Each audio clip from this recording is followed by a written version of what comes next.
Good afternoon and welcome to the Wednesday, November 8th, 2023 Tompkins County Legislature meeting. The time is 5:32 and I would ask that you please stand for the Pledge of Allegiance.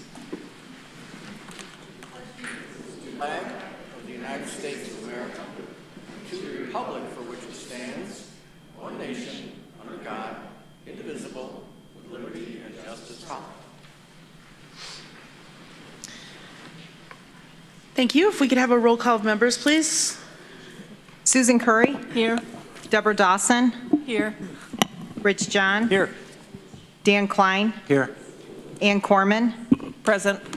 Mike Lane. Here. Greg Mezzi. Mr. Mezzi will be arriving a few minutes late tonight. Veronica Pillar. Here. Lee Shurtleff. Here. Mike Sigler. Here. Travis Brooks. Here. Randy Brown. Here. Amanda Champion. Here. Shauna Black. Here.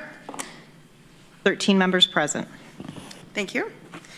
We're going to start off the evening with 3 proclamations. The first one is Home Health Care Week. Whereas the County of Tompkins, New York recognizes nearly 300 home health aides who provide care to hundreds of residents in our area, and whereas home health aides provide high quality and compassionate healthcare services to those in need, especially at times of crisis, and whereas home health aides work conscientiously to provide services and care, enabling individuals to remain in their homes and live as independently as possible. And whereas home health aides are vital members of our healthcare team and improve the quality of life of our older citizens, people with disabilities, and their families. And whereas the month of November is National Home Health Care Recognition Month. And whereas the Health Planning Council of Tompkins County, home care agencies, and other organizations in this community are sponsoring activities in recognition of the contributions of the home healthcare aides. Now therefore be it resolved that the Tompkins County Legislature proclaims, recognizes, and designates November 12th through the 18th, 2023 as Home Care Aid Week in Tompkins County, and urge citizens of this community to honor and celebrate this special event. In witness whereof, I, Shauna Black, have hereunto set my hand and caused to be affixed the Great Seal of Tompkins County, State of New York, on this 8th day of November 2023.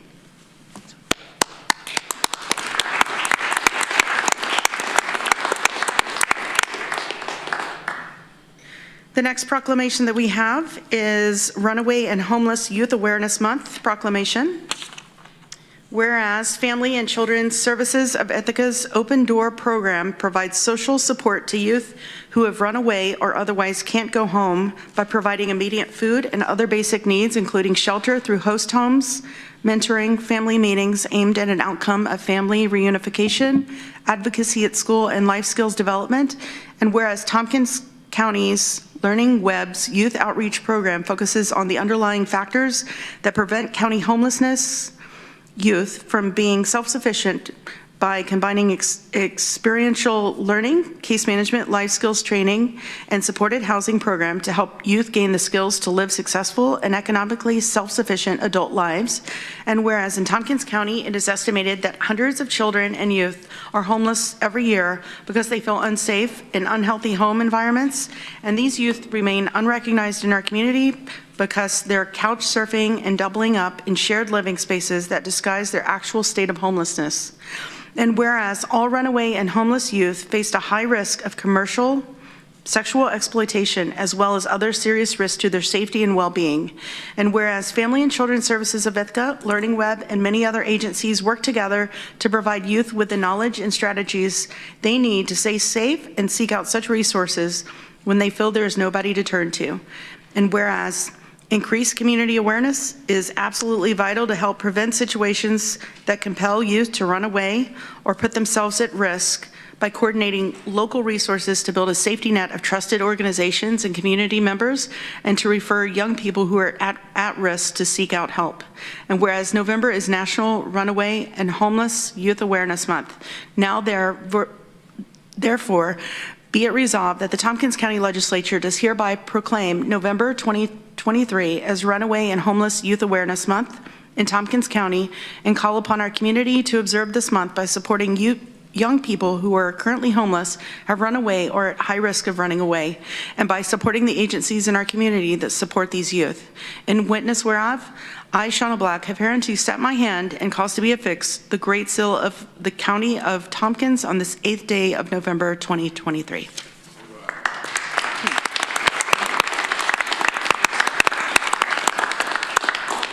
And there are some individuals here that would like to receive the proclamation. Anthony Paolate, goodness, I'm saying, okay, I'm sorry, thank you. And he's from the Learning Web, and Laura Chow, and she is from Open Doors.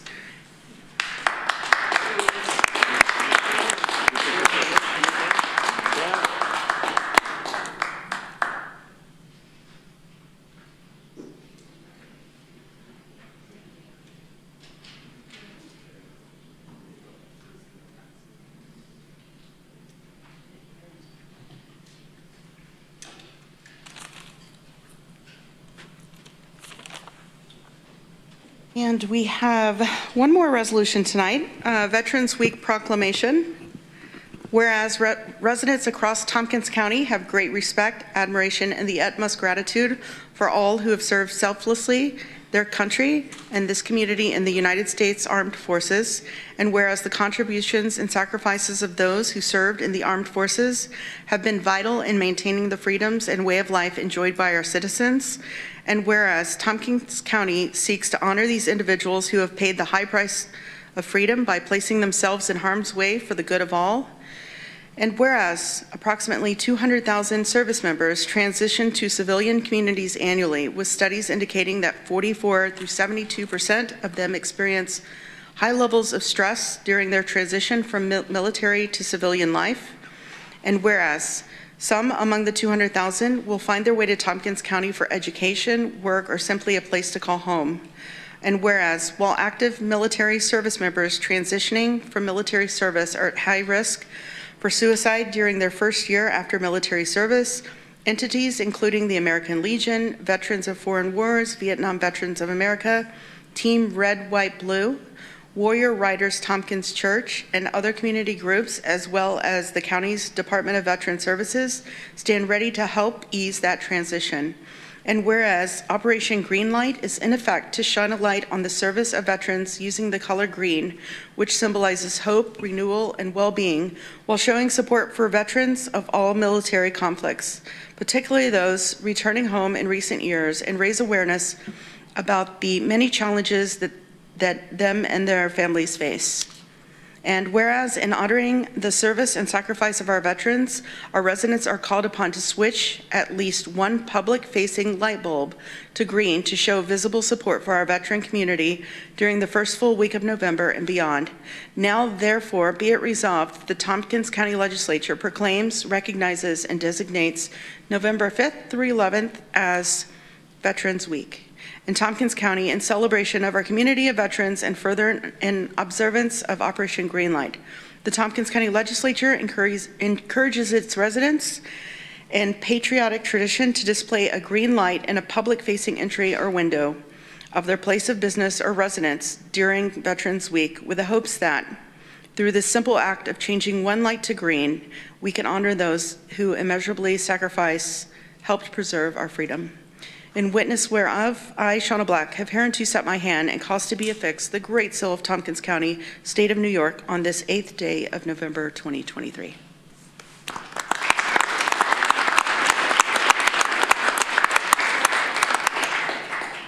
And Chair Clearwater, our Director of Veteran Services.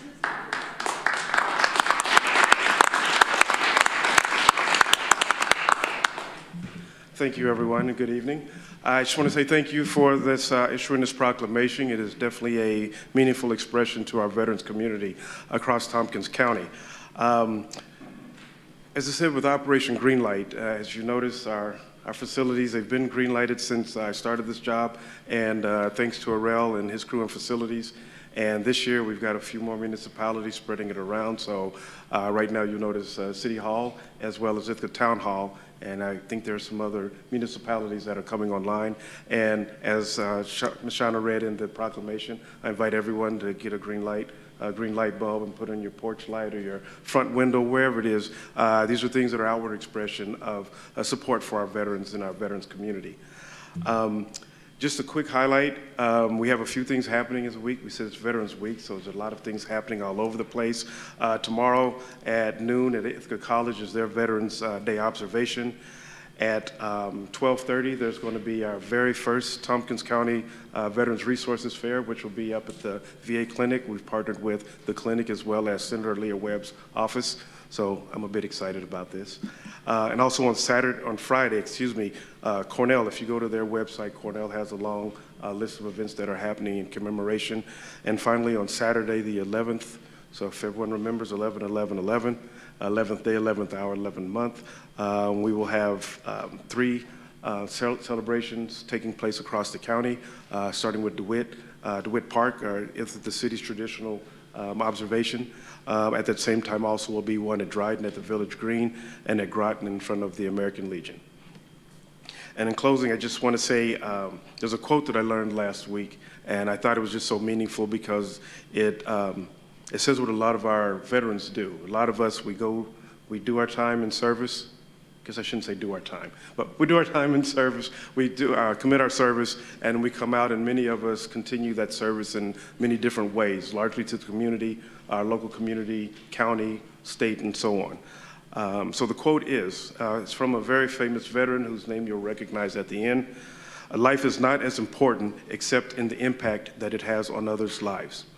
Jackie Robinson. Thank you. Thank you.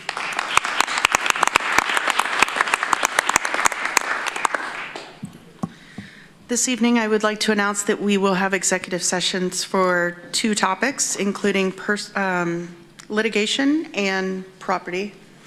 And in accordance with Article 7, Section 108 of the Public Officers Law, executive session is only appropriate for the discussion of regarding proposed, pending, or current litigation, and the proposed acquisition, sale, or lease of real property, or the proposed acquisition of securities, or sell or exchange of securities held by such public body, but only when publicity would substantially affect the value thereof. Now we're going to move to the segment of our meeting, privilege of the floor for public. If you are here and would like to speak to the legislature, if you could please fill out one of the blue forms that's located at the back table and send it forward. We do have a few rules for speaking under privilege of the floor. Number 1, I agree to a 3-minute time limit. Number 2, I agree not to raise my voice. Number 3, I agree not to use lewd, obscene, profane, slanderous, or libelous language, or speak or act in a manner that would tend to incite a breach of the peace. Number 4, I agree not to speak about county personnel matters. Personnel matters include comments about the job performance of named county employees other than elected officials. Number 5, after 3 minutes, I agree to leave the microphone and yield the floor. Transferring time to another person is not permitted. And number 6, I agree that if I cause a disruption and am asked to leave, I will leave the chambers. Our first speaker this evening is Peter Penniman.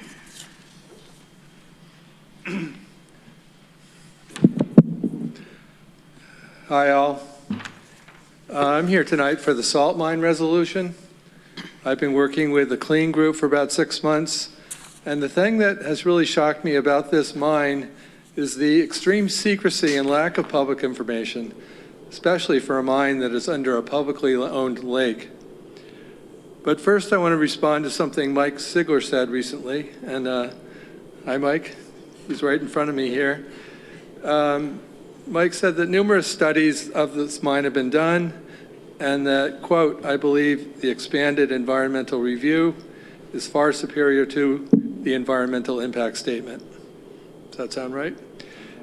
Well, I don't doubt that Cargill has done many valuable studies, but unfortunately the major environmental document completed by Cargill in 2000, along with later studies, have all been heavily redacted by Cargill or not released at all.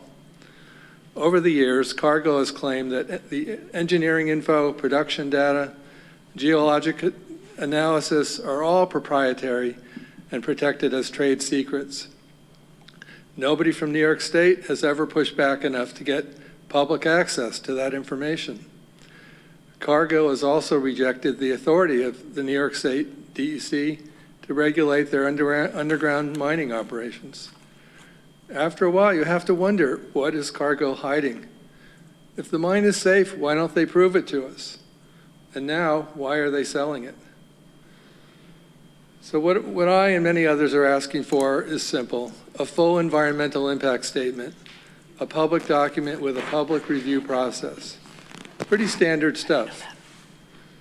Many groups from Tompkins County and all around Keuga Lake have been asking questions about the geology of the salt mine and the safety of our water quality.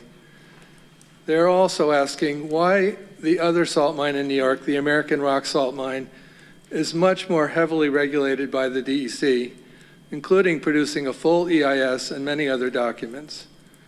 And of course, given that the Cargill mine is on public land and under a lake, there are many questions about the mining operations, future plans, possible sale, and eventual closure. These questions and others have been asked for decades, especially after the catastrophic Retzoff salt mine collapse in the 1990s, just 65 miles to the west of this mine. A vote for this resolution tonight is a vote for transparency and for the future safety of Keuga Lake. Thank you. Thank you, Peter. Also of note, Peter was a county legislator, so we're glad to see you back, and thank you for your comment. Zach Wynn.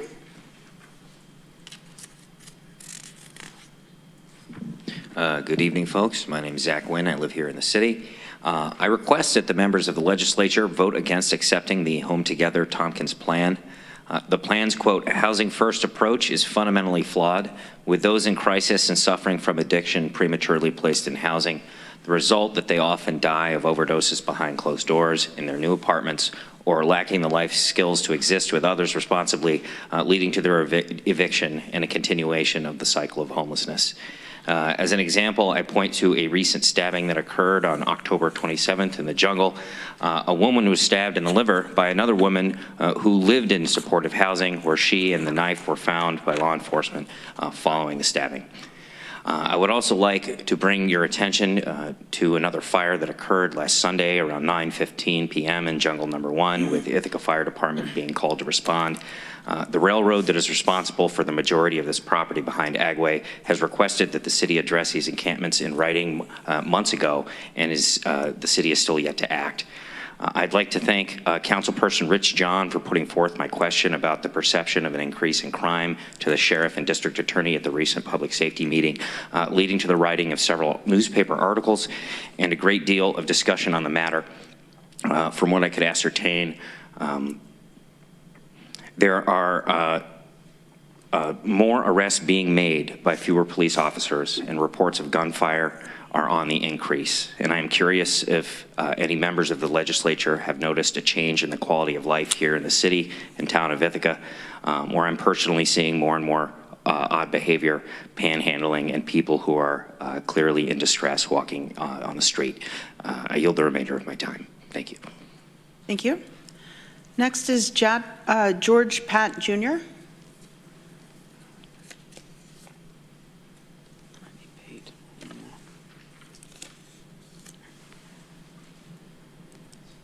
Good evening.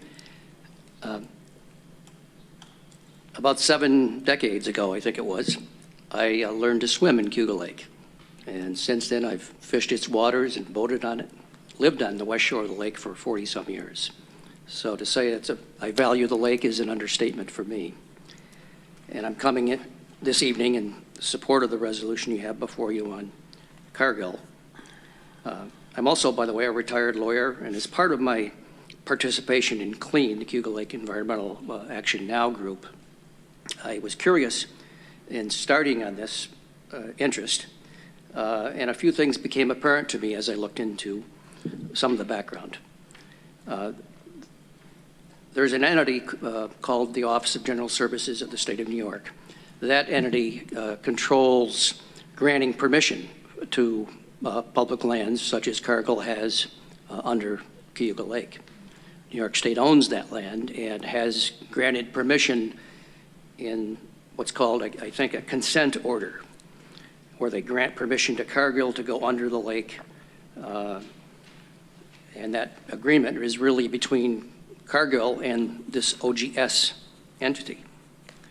OGS, I think going back into the 1970s, has entered into these consent orders and extended them, and has never, to my knowledge, raised any concern about the underlying basis for being on that under the lake mining, granting permission to go ahead to Cargill. We think OGS should actually stop its permission and take a second look at this point, especially now with a sale that could be coming up soon. We don't know, but certainly we think Cargill has got the mine up for sale. So we think that OGS, this entity, should also work with DEC, the Environmental Conservation Agency in charge, and they really haven't done so. So that brings me to Tompkins County and its involvement. While it's a state matter, Governor Hochul should hear from residents of Tompkins County and its county legislature. Governor Hochul is, of course, our state executive. I believe she has authority over her state agencies, including OGS and including DEC. And EIS, as Peter just pointed out, is needed here. It's never been done. This would enable the public to weigh in. It would allow everybody to weigh in on whether there's a hydrologic connection between the lake and the mine, whether the beam where the scour occurs north of Deganek is sufficient, whether there's damage that can occur with mine failure. So for all those reasons, I urge you to consider seriously that resolution and the end-of-life plan that's not in place right now. When will that mine close, and how safely can it close? We don't know the answer to that. Thank you for your time. Thank you. Next, we have Brian Eden.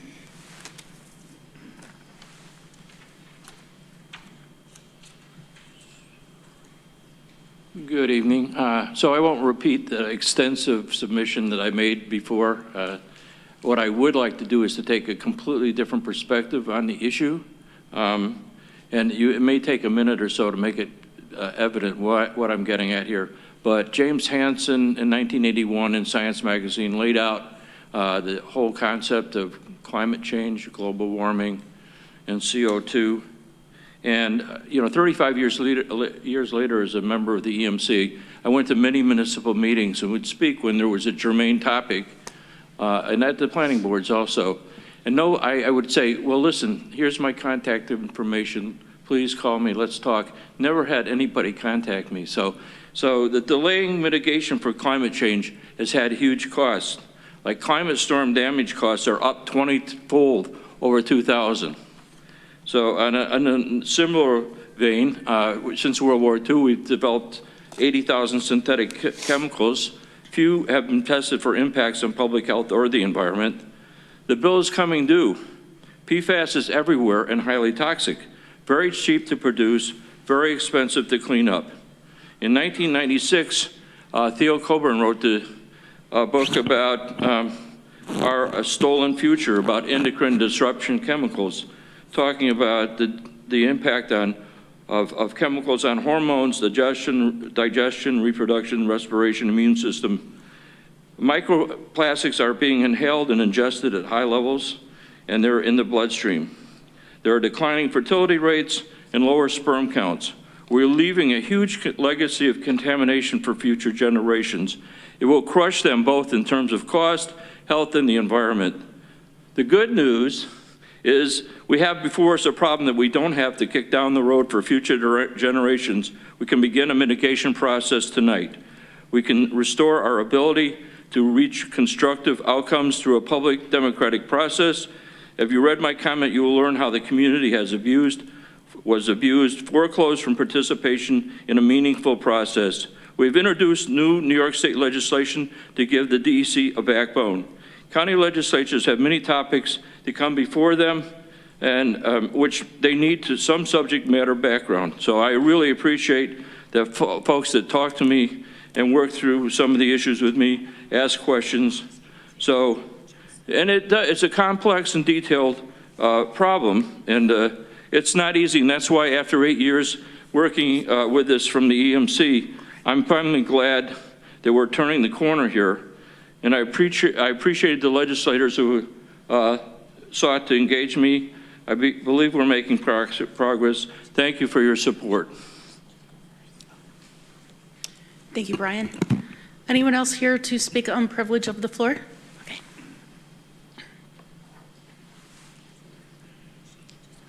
Hi, I'm John Dennis for Cougar Lake Environmental Action Now, and I'm here to urge the legislators to vote in favor of the salt mine resolution. As you probably all know, Cougar Lake provides drinking water for about 100,000 people in the 3 riparian counties, and the Finger Lakes are the bedrock of our region's 3,060,000 employee agritourism economy, especially with climate change threatening freshwater resources worldwide. It's imperative that we treat the Finger Lakes as the vital resource that they are. After 132 years of salt mining under and beside them, Cougar and Seneca Lakes are the saltiest of the Finger Lakes. Their sodium levels are too high for the 48% of American adults with hypertension. Knowing what we know today about salt mine failure, salt mining should never have happened at the south ends of Cougar and Seneca Lakes. In the handout I've passed around, you can see that the Hampton Corners salt mine in Livingston County is almost twice as productive as Cougar salt mine. It's mining under land. They've had no fatalities, and management has done 2 EISs, environmental impact statements. By contrast, in 53 years of mining here, Cargill has never done a single EIS. They've had 6 fatalities, and they are putting their miners and the lake at risk by mining under geologic anomalies.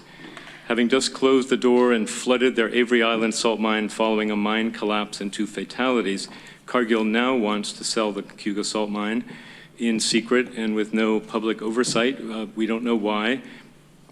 Like Avery Island, this mine should be closed and should not, but not before the removal of all foreign materials and equipment, and not before a very careful study regarding the risks of a flooded mine may pose to Cougar Lake's water quality.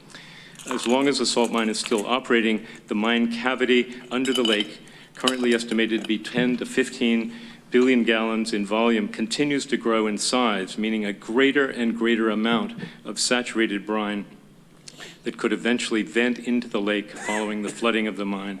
Lake Penieur in Louisiana was once a freshwater lake. It's now salinized thanks to an accidental flooding of the salt mine under the lake in 1980. We don't want that to happen here. So how big is the risk? Unfortunately, Cargill has insisted that its annual consultants' reports remain confidential, trade secrets.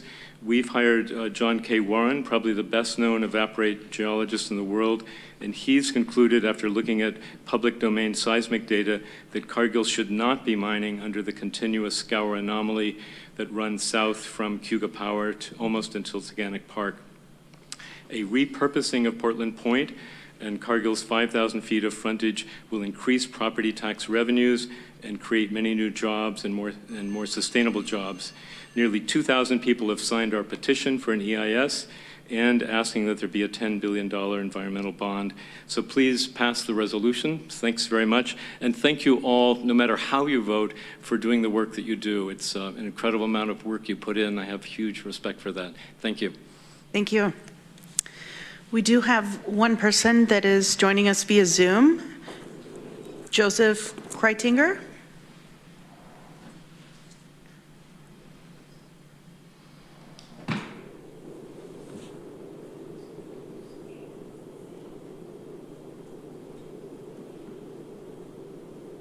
Here we go. Hi. Hello. Can you hear me now? We sure can. Okay, great. So thanks for giving me the opportunity to speak this evening. So I'm a technical expert in ecological and human health risk assessments, as well as risk management. And I'd be happy to provide my testimony to let you guys look at it in writing if you'd like. I'm retired now, but spent the last 12 years of my career working for the U.S. Army Research Lab, developing risk management strategies for construction infrastructure by the Corps and for implementation of habitat restoration projects in the Great Lakes for the EPA. So I'd like to urge you all to vote in favor of tonight's resolution on the Cargill mine. So the characterization of ecological risk to the lake from the mine is it's a very complex problem to solve. There are a lot of questions that need to be asked and answers sought. And I've seen virtually no transparency nor rigorous analysis that is necessary for the assessment of potential large-scale impacts to Cayuga Lake from our local salt mine. The potential for unforeseen failure of the mine with severe impacts to the ecology of the lake is not unthinkable. There have been 4 hard rock salt mines developed in central New York. Of these 4 mines, 2 have failed, resulting in a complete loss of the mine with uncontrolled release of brine into the surrounding environment. There are just many geological similarities between these 4 salt mines that need to be looked at in depth.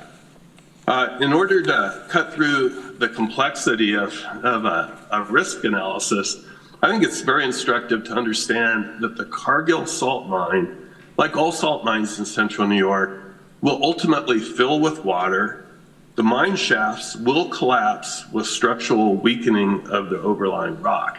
That's essentially a given. The only issue is whether this happens over 100 years following the end of economic salt mining, or whether it happens dramatically over a very short time frame. And that can have a very significant impact on the health of the lake. Of course, Cargill Engineering is developing and implementing solutions to these problems, which can be successful until they aren't. Individuals are not always careful. Engineering decisions are made with incomplete information, or management doesn't provide the resources necessary to meet the technical challenges. I've seen this in my career in the work environment that I've been in. To evaluate potential risks to the lake, a serious technical review and associated risk model needs to be developed with full transparency and access to data that Cargill has not made available through an EIS or a publicly available environmental evaluation of some sort. I'm not advocating for mine closure tonight. However, I am urging all of you to vote in favor of this resolution in order to increase the transparency and have a holistic look at the risks of the salt mine poses to the lake ecology and community water supplies. And I'll yield the rest of my time. Great.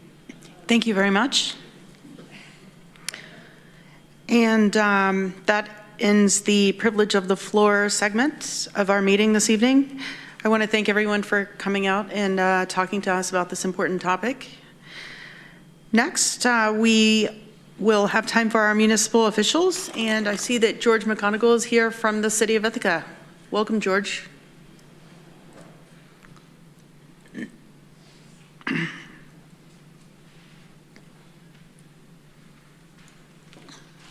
Good evening, everyone. It's good to be with you.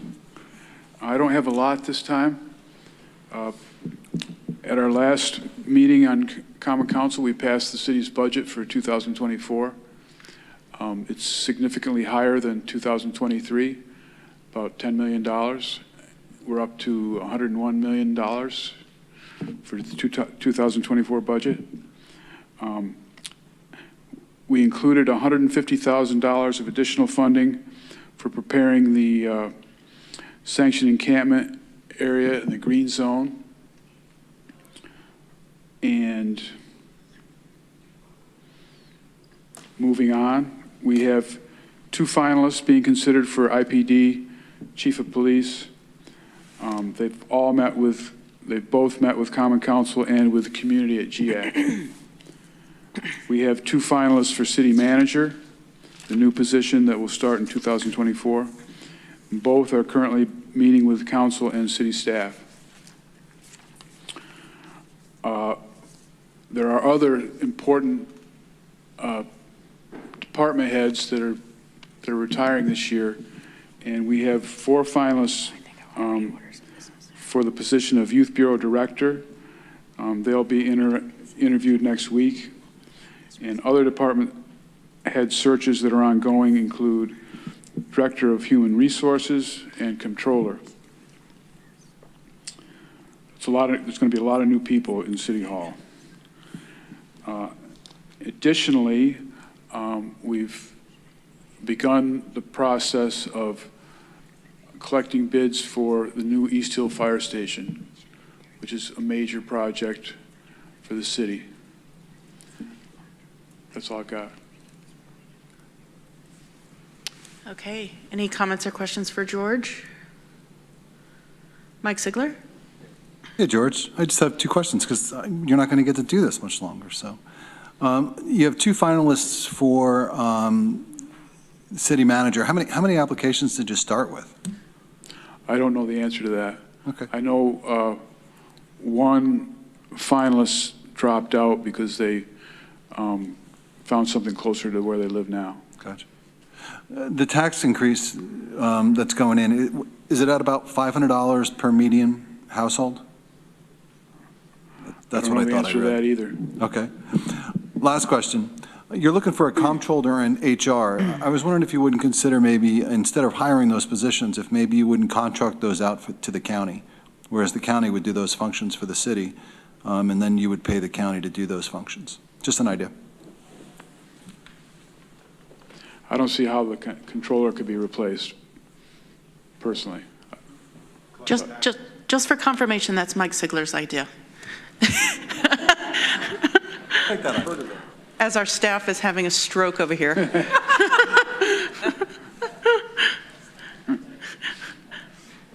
Any other questions for George? Okay, thank you, George, for coming this evening. We appreciate it. Yep. Oh, Rich John? I do have a question. Are you going to be coming to us next month? Because that would be your last. Of course, I will. So you'll be here next month. Okay. I'll save my questions for then, George. We'll send you out with a bang. Yeah, cake and flowers. Okay. We're going to go ahead and do legislator privilege of the floor. I'm going to reorder some things tonight. After that, we're going to add and withdraw some resolutions, consent agenda, and then I think it makes sense for the people that are here that spoke on the Cargill resolution for us to move that up early in our agenda. So you don't have to stay here till the wee hours like we do. It's only fair, right? Okay, so why don't we do legislator privilege of the floor? Veronica Pillar, Ann Corman. I always try to avoid being first, but thank you. This morning, new Tompkins County living wage figures were announced, or rather a new one. It has jumped from the previous $16.61 to $18.45 an hour, which is the biggest jump that, one of the researchers had ever seen in the almost 20 years it's been calculated. Alternatives Federal Credit Union started calculating a county living wage in 1994, and kept doing it for a long time. I think the Worker Center did it last year, and now the Cornell Industry Labor Relations School CoLab calculates it. They put out a whole report, which I know is at least on the Ithaca Voice website, I'm sure other places, detailing their methodology. One update, in addition to the rising costs of like kind of everything which made it go up, they've also used updated methodology with, look, I'm forgetting the details, with data that's more locality specific. So they're able to calculate a different living wage for Tompkins County than for surrounding counties in each of the counties separately. Unsurprisingly, we've got the highest one in the region. Notably, even the lowest one in the region of like 15, 20 counties is still above the state minimum wage. So nobody is doing great. Anyway, there was a good press conference about it. I guess the main information is the big jump. And for organizations who are certified by the Tompkins County Worker Center as living wage employers, they have until December 31st, 2024 to implement the increase to keep their certification. So what was that final number? $18.45. Thank you.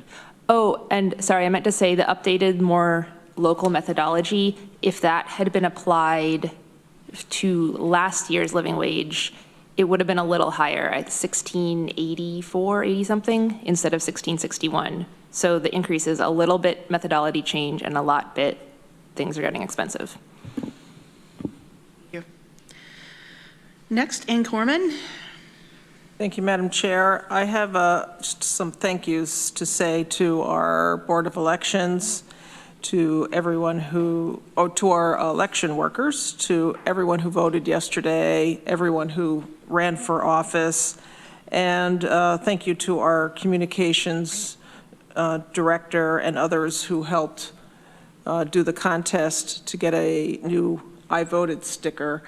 I'd heard from quite a few people that reached out to me yesterday and said they really liked the new sticker, and they're gonna keep this one. They really liked it, so I hope it's something that we do again to help encourage young folks and everybody to participate more in our election process. So thank you. And I'm sorry, I forgot the name of the young man who had the winning. Dakota Tsang, I think. Okay, so thank you to you. Well received. Mike Sigler. I just had two things. One was nice and light. Tonight is the opening in Lansing of the musical Honk at the middle school. So go see that. Newfield's got an opening too. What's the show? Hold on. I'll get to it. It's a good show though, and I hadn't heard of it before.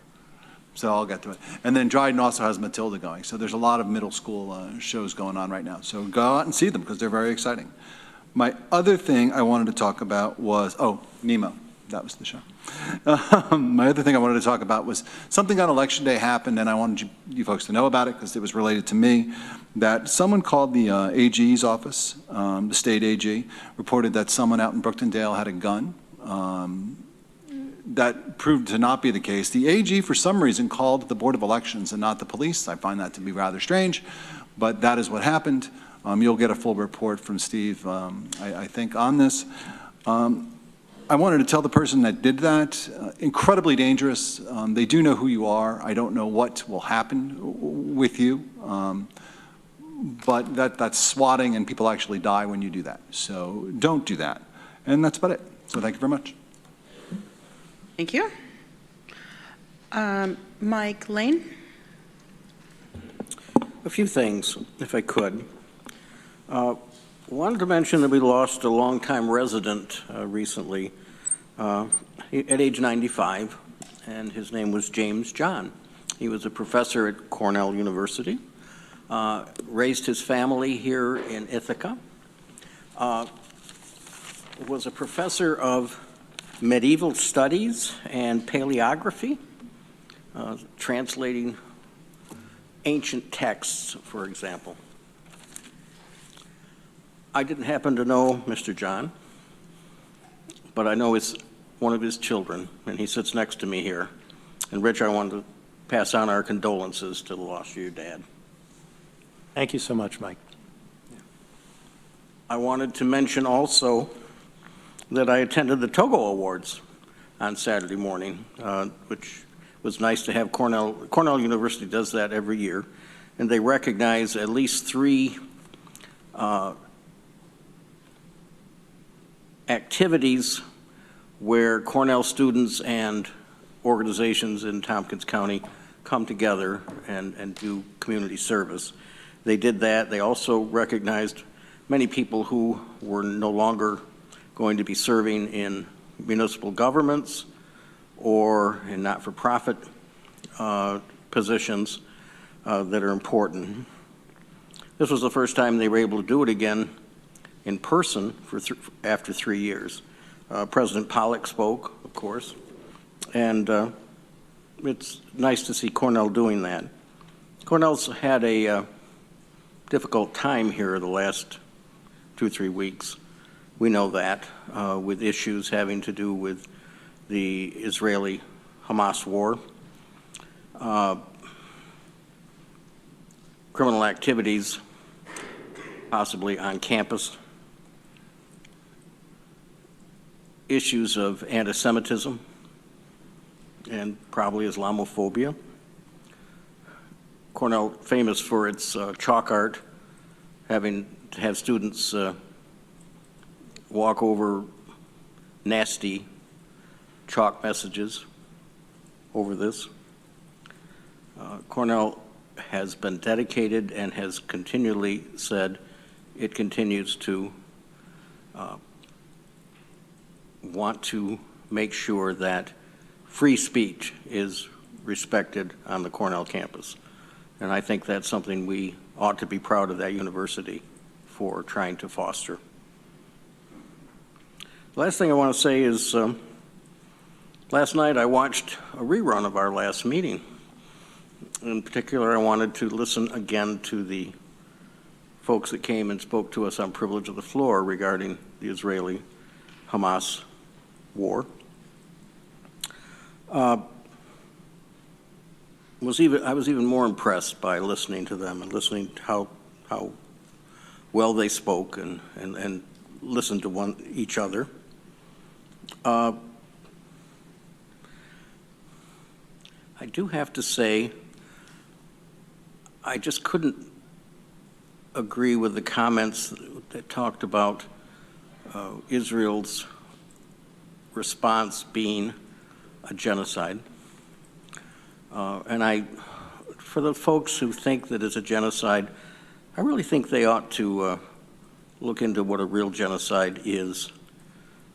They could go to the Holocaust Museum in Washington, D.C. They could go to Europe and visit one of the death camps that the Nazis ran. They might find out that things like gas chambers and ovens are what real genocide is about. No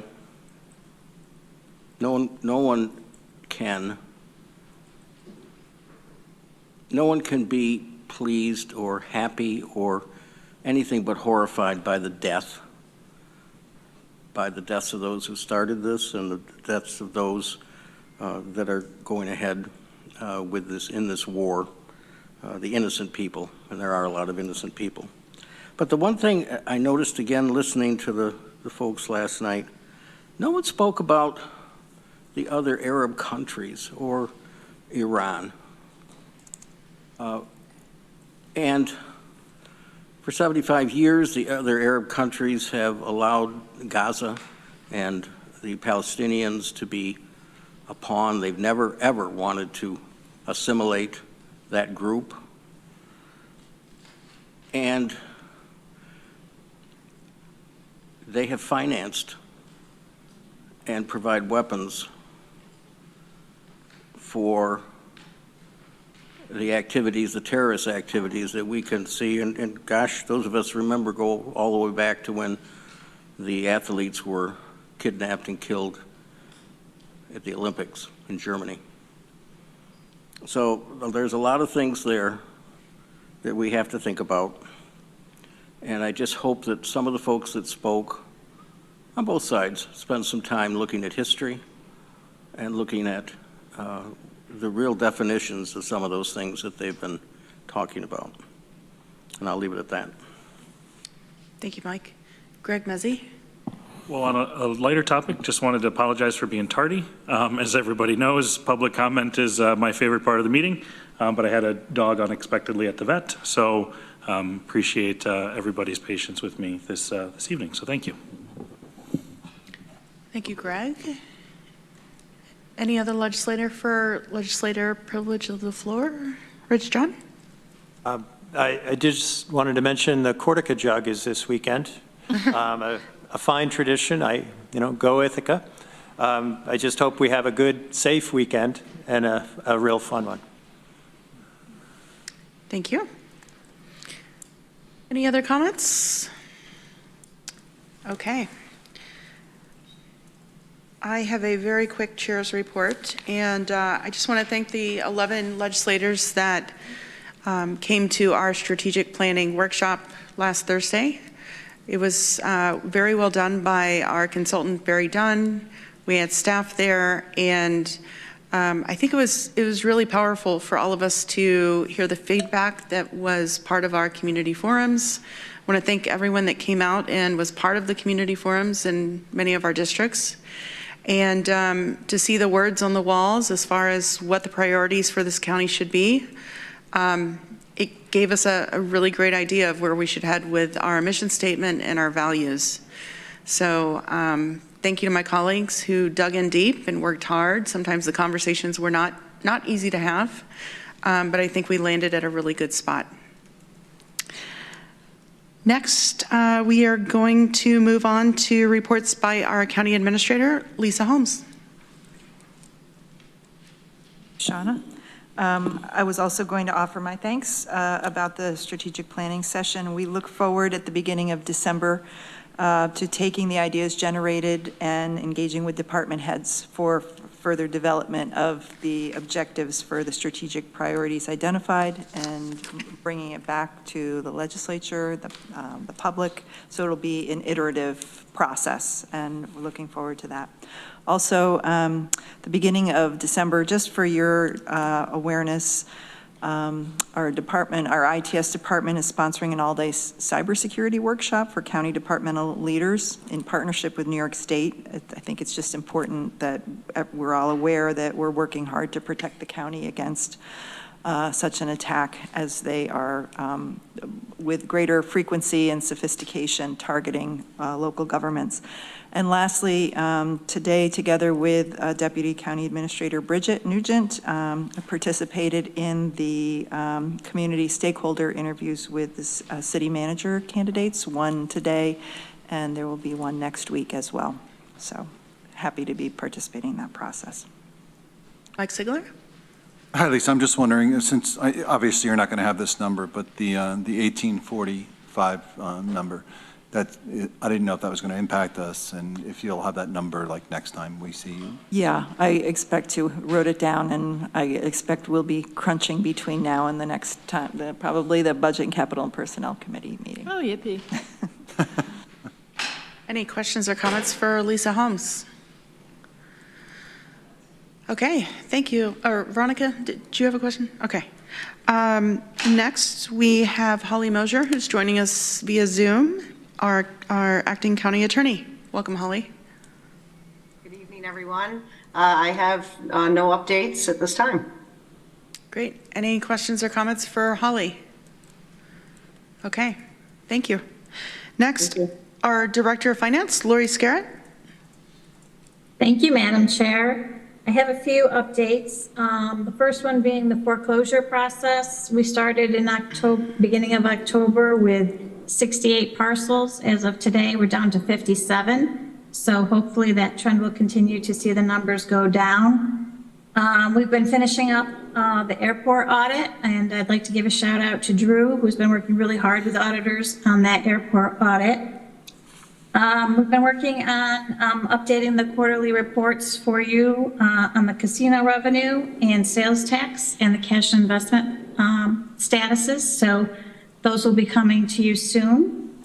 And the last couple of weeks, we've been working on some estates. And again, I want to give another shout out to Drew, who worked tremendously hard last week on a very unique estate work that we had to get done. Are there any questions? Any questions for Lori? Okay. I don't see any hands. Thank you, Lori. We appreciate it. Thank you. Are there any resolutions that need to be added to or withdrawn from the agenda? Rich, did you have a resolution, maybe? Yeah, I think it's, sorry, Resolution H. Okay. Still needs to go to the Public Safety Committee. I believe it's going to be considered next week. So it's premature to have it on the agenda this evening. So I'd ask that it be withdrawn. Okay. Resolution H, reimagining public safety, requiring data disclosure on arrests, prosecutions, and case outcomes. ID 11852 is going to be withdrawn. Now we are going to move on to our consent agenda. resolutions and appointments to be voted on as a group unless any member of the legislature requests that a resolution or appointment be instead included separately and individually as part of the business of standing or special committees. And we are going to do a roll call votes this evening. Housing and Economic Development Committee, Resolution A, authorize the county administrator to execute a memorandum of understanding with the Tompkins County Chamber of Commerce for the operation of the Ithaca Tompkins County Convention and Visitors Bureau, ID 11730. Could we pull that one? Sure. Resolution B, authorize the county administrator to execute a contract for a visitor profile study, ID 12022. Facilities and Infrastructure Committee, Resolution C, service agreement for Gadabout for 2021, ID 11918. Resolution D, award of a consulting agreement, strategic business plan, Ithaca Tompkins International Airport, ID 11986. Resolution E, a resolution for additional American Rescue Plan funding to cover 2022 OTR for Highway Machinery Department OTR number 15, snow and ice tandem truck, ID 11980. Resolution F, authorizing acceptance of a U.S. Department of Transportation Small Community Air Service Development Grant for air service expansion, Ithaca Tompkins International Airport, ID 11977. Budget, Capital, and Personnel Committee, Resolution G, approval of the 2023 and future amendments to the Municipal Cooperative Agreement for the Greater Tompkins County Municipal Health Insurance Consortium, ID 11958. Health and Human Services Committee, Resolution I, budget. Please pull that one. Sure. Thank you. Okay, can I have a mover for our consent agenda? Moved by Travis Brooks, seconded by Rich John, and we will do a roll call, please. Susan Curry? Yes. Deborah Dawson? Yes. Rich John? Yes. Dan Klein? Yes. Ann Corman? Yes. Mike Lane? Yes. Greg Mezzi? Yes. Veronica Pillar? Yes. Lee Shurtleff? Yes. Mike Sigler? Yes. Travis Brooks? Yes. Randy Brown? Yes. Amanda Champion? Yes. Shauna Black? Yes. 14 ayes. Thank you. That agenda passes. Okay. Next, we're going to move on to Ann Corman, who is the chair of the Planning and Energy and Environmental Quality Committee. And she can move forward with the resolution. So you're just going to take that out of order since Yeah. we have people here? I think that makes Okay. sense. Yep. Great. All righty, let me just. So this is Resolution N, and I am getting the correct one. I am putting forward the one that says revised title only in your red folder, and that one was at the committee, we substituted a different one, and the title didn't get passed on. So this is the one that we was submitted at, or that passed the Peak Committee. Okay, can I have a seconder? Seconded by Veronica Pillar. And I'll wait to say something after. Deborah Dawson? Thank you, Madam Chair. I'd like to offer an amendment that's also in your red folder. This is submitted by me on behalf of myself, Dan Klein, Ann Corman, and Veronica Pillar. Is that amendment friendly? Yes, friendly. Is there anyone that does not believe that this amendment is friendly? Okay. Pass. Yeah, if I could start out, I forgot to read the title. So the correct title is Resolution Urging Governor Hochul and the New York State Department of Environmental Conservation, DEC, to protect Cayuga Lake water quality by requiring of Cargill Salt Mine a full environmental review, a closure plan, and a surety bond to ensure safe closure. And if you look at the main three resolutions resolved, that's basically what it's asking, and really not much more. So we've tried to pare it down as simple as possible. But I'd like Deborah Dawson maybe to talk about the slight edits in the amended version. Well, My thought is simply that, like one of our commenters, the thing that's consistently distressed me about mining under the lake, especially as that mining has moved north, where there are anomalous geological structures that suggest that it might not be as safe up there as it has been down at the southern end of the lake, is the lack of transparency. Yes, Cargill has commissioned studies quite regularly that I guess they've submitted to the OSG, George? OGS, yeah. And I guess DEC has received some of those reports, but when any member of the public has tried to see what's in those reports, and believe me, we tried, you got something that's very heavily redacted and doesn't really contain information that would allow us to figure out how dangerous this might be. That's disturbing. And so, at this juncture, this resolution simply asks that, as Cargill seems to be preparing to sell the mine, that there be a full, independent, and public evaluation of what exactly the risks might be that are posed by the mining that's already occurred. And based on those findings, there should be a mine closure plan. And we should, I took the $1 billion out of this because I think that any bond that would be required should be in an amount evaluated and established by an independent natural resource economist who would determine the appropriate amount of that bond based on the information that is generated by a real environmental impact study. So basically, that's what this amendment would do. Thank you. Thank you, Deb.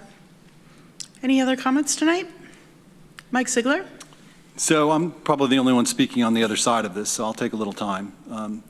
It's just interesting. We're back here 7 years later. I feel like it was just yesterday that I defended all this 7 years ago, and this same, very similar resolution did not pass this legislature. I don't really have much hope of that this time. I will say the resolution is much gentler than the original. That does pose a problem, which I'll get to in a second, but let me get to the call for a public environmental review. I mean, I would argue that that is already done, so really that resolved is kind of, I've already checked it off the box.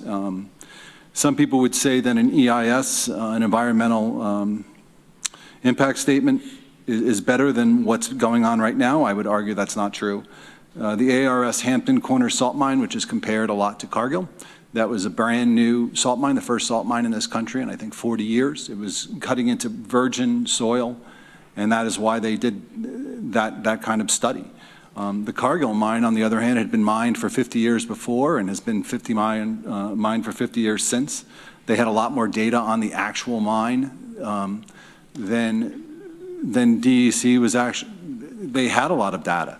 That was the great thing about it, and that's why this advanced environmental assessment, that's an every year thing. Once you do an EIS, that's it. It's done. What Cargill does is every year they have to produce a document, and it's a study, and they cooperate with DEC to kind of push that out. So I much prefer that. I'd much prefer to have DEC down there every year studying the mine and protecting the mine. So I guess we can argue about which is better. The other thing that's in here is a mine closure plan. They have a mine closure plan in place. They renew that every 3 years. And as for the bonding, there's a bond. You can argue that it's a small bond that would just deal with mine closure and not with any related impacts. That's, again, another argument. I just want to go through a couple of things on comparison to mines, and then I'm going to go over and do a little thing. So compare Cargill mine with ARS Hampton, for example. Cargill's a big company.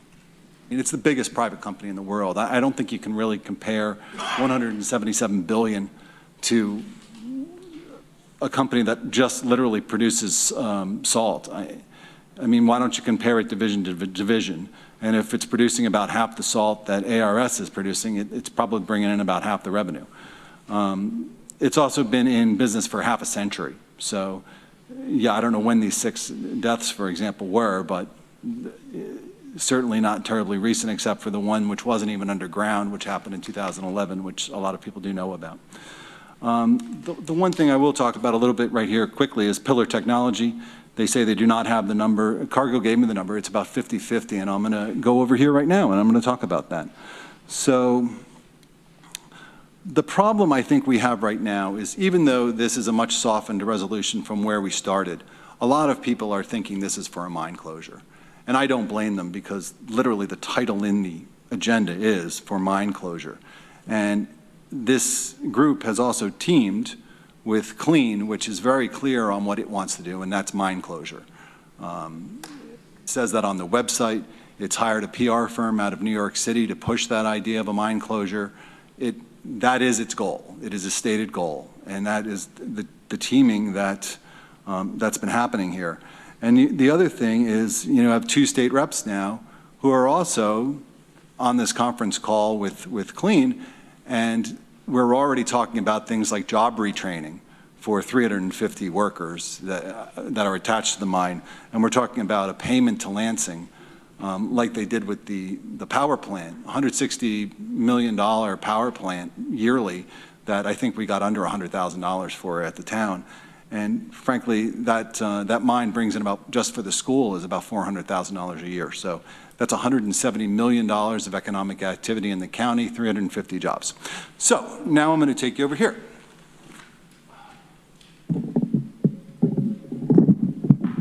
It occurs to me, I'm going to have to talk loud so you can hear on the microphone. It occurs to me that a lot of people have never really taken you through the mine. So I made this up at my house, in my barn. Didn't have any help. So if you look at it, this is all, it's stone just like the mine is. Here's your lake. This is made to scale. So your lake goes down about 340 feet, or no, excuse me, 430 feet. And at the bottom you have a lot of mud. It's questionable how much mud is at the bottom, but it's there. So think about 10,000 years worth of mud is built up on the bottom of the lake. If you go down, you're going to hit your first seam of salt, which is right here. That's at 1,000 feet. So the red salt mine that is talked about a lot, that was at 1,000 feet, and there was an aquifer right above it that was basically glacial moraine. So there was a collapse into this 1,000-foot seam, and then the water started flowing in. And in red salt, they still mined it for about 2 years before it filled up with water. So now you go down to seam 2 and 3. They're very close together. There is a layer of bedrock between them, but they're very close together. It's a big seam of salt, as you can see. This was the first salt mining done in Lansing. And if you go down to Salt Point, there were giant buildings there, solution mining. They drilled a bunch of wells down, and they made solution. They pulled it back up. And it was a huge production up until like 1962. Then you had Mr. Clute, and that name may be familiar to you, Clute over in Watkins Glen, Clute Park. He decided to drill the shaft down to this seam and started mining the shaft. It did not go very well. He went out of business very quickly. And then that shaft was bought, and the Brights were bought by Mr. Bolton Point. So then he drilled the shaft even deeper. He went down to 2,000 feet. So this is your seam 4. And that's what you hear a lot about in Lansing, because that was all under land. So it was about under 2,500 feet of overburden, because we're not starting from lake level there. We're starting from underneath the ground. So about 2,500 feet deep is this seam 4, and that was all done under land in Lansing. So then Cargill came in 1972. They bought all the rights. They then decided to go even deeper. They went all the way down to 2,500 feet. And that's where the mine sits today. So why am I holding this pencil? Because this is also to scale. This is how wide the mine is down below. It's about 12 feet high. It runs 6 miles up the lake. And you're going to see a bunch of seams like this that run out underneath the lake. And that's all been mined already. Now, some people would have you believe that those are accessible, and they are not accessible. What happens is, once a seam is done off to the side, it's closed up, and they put heavy plastic up, and they seal it up. And why do they do that? Because the big problem with mining is ventilation. You got to get air though this distance, and they were shoving air up for a full 6 miles, and that was an hour-long ride for miners until they built this new shaft that was up the lake. And that's now how they're getting workers down into the front, where they're now mining the salt. But there's some concern that there's going to be there's some kind of hydronic connection between the lake and this seam all the way down here, 25 feet, 100 feet below. That's implausible right now for the simple fact that there's no hydronic connection down to seam 4, which had been mined for 50 years. There was no water leakage into there. And there's no water leakage down into the lower seam. So that would prove the point that there is no hydronic connection right now. Could there ever be? This is really deep. I mean, we're talking 2,500 feet. So it's unlikely you're going to get any kind of fracturing. This lake is more salinated than other lakes. So why is that? One could argue that maybe that this salt seam, this salt seam 4 that they drilled down into, maybe those wells weren't capped as well as they should have been. I mean, that was done some 50 years ago. Maybe, you have some fracturing into those wells. That's unclear. During this press conference that was held by the 2 state representatives, they even said that there really wasn't any evidence of why these 2 salt lakes, why it's saltier in Seneca or why it's saltier in Cayuga. But the salt is certainly not coming from the shaft of Cargill. It could be coming from these relic wells over there, but that's unclear as to where the salt is actually coming from. Now, Cargill does have a plan on the surface on how to deal with runoff. One of the people, she was with a group that actually sued Cargill. Now I can go to my group. Sorry. She was actually with a group that sued Cargill, and she did not expect Cargill to kind of do what they did. And part of the problem I have with Clean is if you go to the website and you read about them, they call Cargill one of the worst companies in the world, if not the worst company in the world. And that has not simply been my experience with Cargill. When this group went and sued Cargill, Cargill settled with them. And at that point they were saying, listen, we don't expect you to cover all the salt on the surface because that's going to be very expensive. And Cargill said, yes, the building is going to be about $5 million. And they went and did that. So since Cargill has actually taken over the site, the lake has become less salinated, not more salinated. And there simply is no hydronic connection between the mine and the lake, or between the mine and the aquifer, which is what Retsoff was. Retsoff, they've brought up repeatedly. Retsoff was a hydronic connection, not between the river that it was next to, but between the aquifer, and that's why you lost water to so many wells. Now, the other one they compare it to is the one in Louisiana, where you had an oil drilling company drill through the bottom of a lake into the salt mine, which then created that hydronic connection. We don't have that risk here. So it's very difficult to compare this salt mine to other salt mines. That's about it. Thank you very much. Thanks, Mike. Deborah Dawson, Greg Mezzi, and Lee Shurtleff. Yeah, well, thank you, Mr. Sigler. I appreciate the visual aids. Let me just remind my colleagues that this is not a resolution to close the mine. It's not a resolution that calls Cargill the worst company on earth. It's a resolution that asks for a public environmental evaluation. And if in fact you're right, and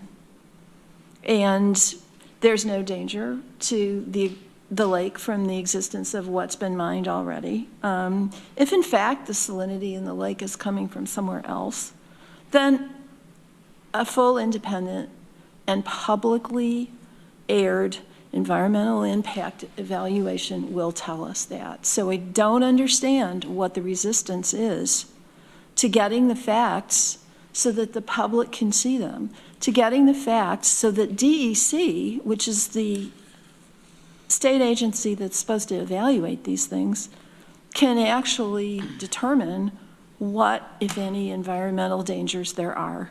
And so that we can create a plan and a financing vehicle that will address the actual risks. That's all we're asking for. I don't quite understand, if you're as sure as you are that this mine is faultless, why you would resist having that evaluated by an independent agency and getting the information out in the public so that if Clean is crying wolf, everyone will know they're crying wolf. I mean, I can respond if you'd like. Not yet. We have two other people that are ahead. And I just want to take a moment. It is 6:46, just for a time check. And you know how I love reminding all of you about these resolutions. This is a resolution that is urging Governor Hochul. This is typically sometimes what we call a feel-good resolution. This topic is important. I don't want to undermine that. But I also want to be aware of the fact that we have staff that are here, that have been here since early this morning, and that we need to keep our meeting moving along. With that said, Greg Mezzi, Lee Shurtleff, Mike Sigler. Well, I left my science fair project at home, so hopefully you can give me a pass for that. But Mike, I do appreciate the visual and the effort that you put into expressing your viewpoints. I originally struggled with this resolution as it was originally brought to Peak, and had a nice conversation with Ann about making sure we get as much information from multiple angles as possible in the conversation. I want to thank my colleagues for what I believe is improving this resolution and getting it to a point where there's greater clarity. Deborah said many of the things that I wanted to say, and I just want to really strongly reiterate that this is not calling for a closure. This is not advocating for a closure. This is there is a demand from the public for greater transparency into something that potentially has an impact on one of our precious natural resources. So for that reason, my thought process has evolved, and I will support this. I think when it talks about a closure plan, that could be 5 months, 5 years, 50 years, 100 years, who knows? But that's what this process will be, and it's just asking for how do things get wrapped up when it's time to wrap this thing up. And so I really, really want to reiterate that we support the great jobs that are in our community. We understand the economic impact. We also understand the potential economic impact for an event of catastrophe that it may have on our community as well. And there's many in our community that are calling for greater transparency and more information. So for that reason, I will support this, but want to make it very clear that this by no means is personally advocating for any sort of closure. It's just to make sure that we can get public information out into the public as it relates to our natural resource that we really depend on in our area. Thank you, Greg. Lee Shurtleff. I think Greg may have touched on one of the questions I have, and these are for the sponsors or the amenders, just in general. When I read these resolve that speaks to the end of life plan, I have to ask, are we presuming or prescribing a prognosis of when that end of life might be, or are we moving toward euthanization? No, we're just planning this. I do like that you're the funeral director and talking about end of life in regards to this. Well, it's There's kind of a like the burial one in here that for Dan's you. putting out here. Second part, have other municipalities weighed in on this? In particular, the ones that are most affected by the jobs, Town of Lansing or any of the other municipalities or council governments? I don't know. Does anyone, Veronica or Annie? Sorry, go ahead. I thought I did, but I wasn't fully listening because I was trying to. Any other municipalities before this has come to the legislature that have expressed any thoughts on it or taken action with regard to the subject? Ann? In keeping with time, like as our chair recommended, I would really like us so the short answer is no, but I would like us to focus on what's in this resolution. This is not talking about closing the mine. This is about what was already said. I'm not going to repeat it. Very simple. So it's. No, but I did have a question as to what you envisioned as far as end of life and whether other municipalities are in support or have an opinion on this. And the third question I've got is, has there ever been an economic impact analysis or study been done of what would happen with the closure of Cargill, and how might we address that at some point? But it's not germane to this resolution. Okay, That's fine. I'm putting the questions forward, but I see the direction that this resolution is going in and what I think the end game is for some, and it's hard for me to ignore the economics of this. Thank you. Thank you. Mike Sigler, Rich John, Randy Brown, Deborah Dawson.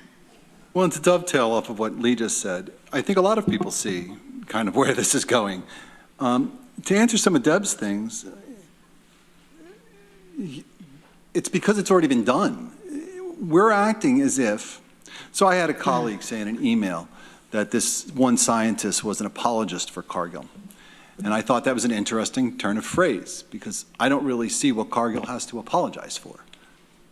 They haven't done anything wrong.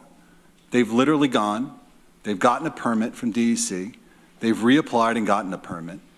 And in fact, they were sued by Clean. This went to Superior Court twice. It was rejected by both judges. So it's not like Cargill is, in fact, Cargill doesn't hide anything. Cargill gives all the information that it has to DEC, and a yearly report is presented. So again, I don't really see what a company that employs 350, blue-collar workers and provides for those families locally is the largest, I think, employer, maybe not the largest employer in Lansing, but it's in the top 3, what they have to apologize for. A lot of the information that I see that is floating around is seismic data. I mean, where did that seismic data come from? We know about anomaly A and anomaly B, and it's in the DEC report, Frontenac Point. Where did that information come from? It came from Cargill. I mean, it's not like they've hidden that information. They've put it into the reports. Is some of the information redacted? Yes, I would imagine there are some trade secrets in there, but there is an awful lot of information there. So it's, again, I don't like this idea that we're trying to paint this company just because they're a large company as somehow trying to hide things from people. If you have an issue with the amount of information that DEC is releasing, then the issue is with DEC. But I will also say that DEC is the permitting agency. And if we start saying to ourselves, well, DEC isn't doing a good enough job, I would like some evidence of that. I don't particularly like the tearing down of our institutions that are supposed to keep us safe without any kind of evidence as to what DEC is actually doing wrong. So that's where I am with it. So, so thanks. Thank you. Rich John. Yeah, a lot of what I was going to say has been said. I appreciate the work done by legislators Dawson, Klein, Corman, and Pillar to revise the resolution. It's hard to not look at the original title, and that threw me off a lot. Because this is a major employer in town. These are real jobs, and what was originally contemplated would have a significant impact on people. And I think we got to be really careful about that. I also have read a tremendous amount of information, a lot of it that is, I wouldn't say I'm really qualified to understand. I thank Brian Eden, because he's still here, for the extensive material he sent.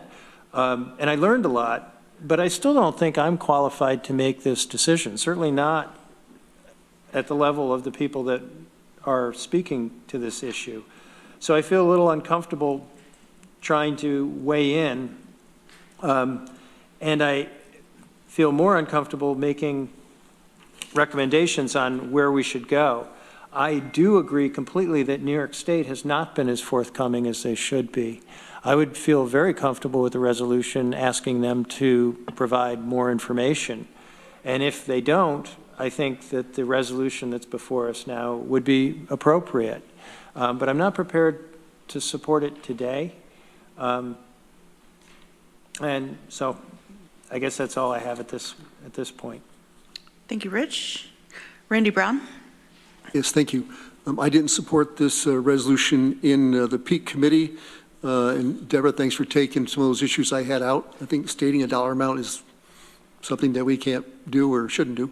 And also the closing thing, I'm completely against that. I do want to say that when I had an interest in Anguiowe, Cargill was our largest customer. They were great. They mentored us. They were focused on zero waste, which we did a lot of. They were very focused on the environment and the things we were working on. They were really a great customer. I haven't had interest in that company for 10 years. I just wanted to make that aware. But they were a good customer. When I look at this, and I think Mike mentioned it before, we can say that some environmental person's going to put some dollar amount on this. I think it's going to take a lot more than that. It may be the courts that end up determining this in the long run anyways. But I do like that it's been reduced to something simpler, and I think I'm going to support it. So. Thank you, Randy. Deb Dawson and Veronica Pillar. Yeah, I just want to quickly address a couple of points that were raised. And first of all, the employment issue. No, again, this is not a resolution that says you must close the mine. And if we're worried about jobs, I think that we ought to consider that somebody might buy this property and close the mine and do something else with it. So, this is an employment issue that may be out of our control and out of Cargill's control. And this resolution's not meant to address this. And then the second thing, Randy, you mentioned the mine closing plan. I think there might be a misunderstanding. Nobody's saying you need to close the mine and you need to have a plan to do it.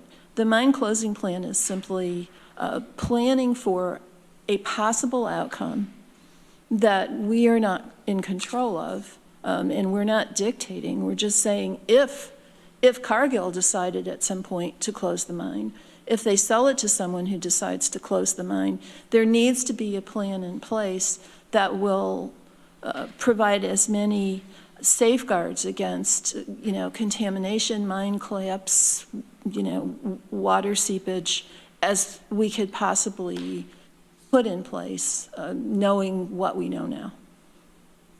So that's all. Thank you. Thank you. Veronica Pillar. Thanks. I want to address two of Lee's questions, I guess. Or the one about the end-of-life plan. So my understanding is the end-of-life plan, it's not a plan, it doesn't have any time on it. It's just assuming that the lifetime of the mine will not be literally forever, that someday, sometime, mining will be done. So I looked up this mined land reclamation law, Consolidated Laws of New York, Chapter 43B, Article 23, Title 27. This is Section 232713, Mined Land Use Plan. It says, all mining and reclamation activities on the affected land shall be conducted in accordance with an approved mined land use plan. The plan shall consist of both a mining and a reclamation plan and any other information deemed necessary. And here, reclamation is like reclaiming the land from the mining operation. So this is like standard procedure for any mining operation in New York State. Cargill doesn't have one because this law, the mine, I guess it got grandfathered in. The law is younger than the mine. But this isn't like a special thing just for this salt mine. It's basically saying, that resolved is basically saying, we'd like to treat the Cayuga Lake salt mine like any other salt mine. And then the question about the municipalities, I didn't look anything other than the Ithaca Town boards up separately, but Brian Eden helpfully sent a longer memo than his comment tonight earlier. And if I can just read one paragraph from it, he says, the request for an environmental impact statement has been pursued actively for the past 25 years by all our assembly representatives, Luster, Lifton, and Kellis. Local municipalities with legal jurisdiction overlapping the lake have passed resolutions supporting the demand for an environmental impact statement and joined our civil litigation against Cargill and the New York State DEC as petitioners. And he lists towns of Ithaca and Ulysses, city of Ithaca, and the village of Union Springs. So there's that. And I guess finally, about whether we're criticizing the DEC, I don't know what everybody's thinking, but I don't think that the resolution is necessarily saying that. My understanding is that I met with our Region DEC director the other day, and from them and some other staffers, they have a lot of turnover recently. They're pretty overburdened, not necessarily getting around to a lot of things, but but our region director said, yeah, they've been getting tons of communication about this mine, and they're not offended by it, they're on it, but I'm sure they have work flying in from all directions 6 ways to Sunday, and it's helpful. She said it's helpful to have things in writing, like what people want to see us do. So this is that, I think. Thank you, Veronica. And I'm just going to weigh in a little bit here. I definitely appreciate the new amendments. I think they make this resolution more palatable. And I see all of our roles as stewards of this land. And this is one business that's in town. And I do actually believe that Cargill offers good jobs. I think they treat their employees well. I've had friends, I've had neighbors that work for them. And this resolution, as it's written, does not feel like we're kicking Cargill out the door. It sounds like we want to do our homework and we want to know if there's damage that's been done to the land. And if there is, then there should be some accountability. And I think, for me personally, I see Cuba Lake as one of our greatest assets here in Tompkins County. It's one of the reasons why I personally moved here. It's beautiful. Coming down 13 every single day, it's an absolute gift. And to know that there could be something wrong with that we might not be able to swim in the water, that we might not be able to jet ski and boat and all that, that would really, talk about an economy buster. That would do it. And so I see that there is absolutely no harm with doing some testing and seeing where we are. So I will be supporting the resolution. Any other comments? Okay, let's do a roll call vote, please. Susan Curry. Yes. Deborah Dawson. Yes. Rich John. No. Dan Klein. Yes. Ann Corman. Yes. Mike Lane. Yes. Greg Mezzi. Yes. Veronica Pillar. Yes. Lee Shirtliff. No. Mike Sigler. No. Travis Brooks. Yes. Randy Brown. Yes. Amanda Champion. Yes. Shauna Black. Yes. 11 ayes, 3 noes. Motion passes. Thank you. Thank you all for attending tonight and voicing your opinions and concerns. Next, we will move on in our agenda. And we are going to move on to our standing and special committees. Housing and Economic Development Committee, Greg Mezzi, Chair. Thank you, Madam Chair. Brief report. Our last meeting was Wednesday, November 1st at 3 p.m. here in the chambers. We had a couple resolutions, which we'll get to here shortly. We also had a presentation on career pathways, and want to also thank my colleagues Ann Corman and Rich John. We had the chance to attend a couple days later, this past Friday, the career pathways graduation. As we go through our budget books and we hear these programs and we get information, we sometimes just hear them and we don't get to experience them. And so I think going to this graduation was a great opportunity for me to see firsthand that the impact that this program may have. At this point, it's small, but it can be mighty. I had the opportunity to talk to one of the graduates' fathers, and he made a comment that this was such an exciting day to see his son have direction and have purpose and have a passion, finally, something that he was excited about. And I think the more of that we can create within our community and within our workforce, the better off we're all going to be. So want to thank Career Pathways and Cooperative Extension and all the partners, which there's a long list of for that program. So that was kind of a side note, but had an update from them at HED. We also had a conversation about our broadband RFP, and we'll have more information coming as that process works through the review process. And then also had the folks from Dryden Fiber come and give an introductory presentation to what their municipal broadband program looked like. So if you have any questions from the we also had the 2022 housing snapshot presentation. Rather than recite that, there's a number of different news articles that covered that housing snapshot. You also feel free to watch Elliot's presentation back on YouTube, but also was very good information that just continues to highlight that we're behind and we need more housing stock and we need a greater variety. So more to come there. If I can now move on to our resolutions. We had one resolution pulled from consent agenda. That's Resolution A, Doc ID 11730. Authorize the county administrator to execute a memorandum of understanding with the Tompkins County Chamber of Commerce for the operation of the Ithaca Tompkins County Convention and Visitors Bureau, CVB. I will move that. If I could have a seconder. Seconded by Travis Brooks. So this, and I see that we have Nick Hemholt on, and we also have Jennifer Tavares and Peggy Coleman from the Chamber and CVB here. If there's any specific questions, this is an agreement for 5 years that spells out with a, I guess this is a contract, right? Yep.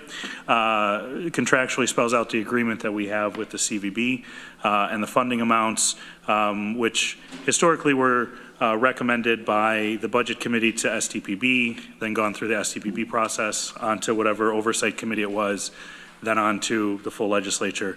This provides some greater clarity, ability to plan, and some structure to an agreement that in practice has really sort of been there. This is memorializing it for a 5-year period.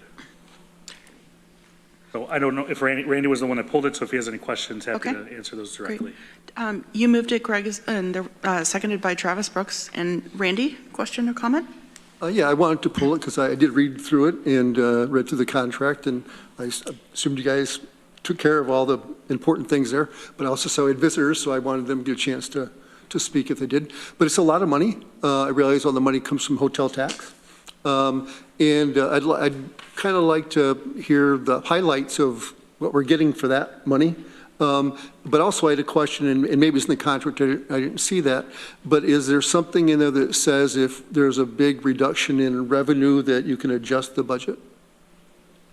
So I think the first question we can, or sorry, the last question we can answer easiest, that there is, to my understanding, Nick, there is not. And there's not a way to reduce? Yeah, there should be mechanisms in the agreement to provide for the ability to adjust for unforeseen events, force majeure, and other things like that. If we have a major downturn in the economy, there are provisions in the agreement relating to the county's ability to provide to open up a negotiation relating to it to amend the agreement. But that's certainly not our intent, and certainly not what we're going in planning for. But we do have some options there. If you look at page 9 of 13 in the agreement under sections related to notification, termination, amendments, and force majeure, you'll see those listed out there. Thank you. Any other questions or comments? Deborah Dawson?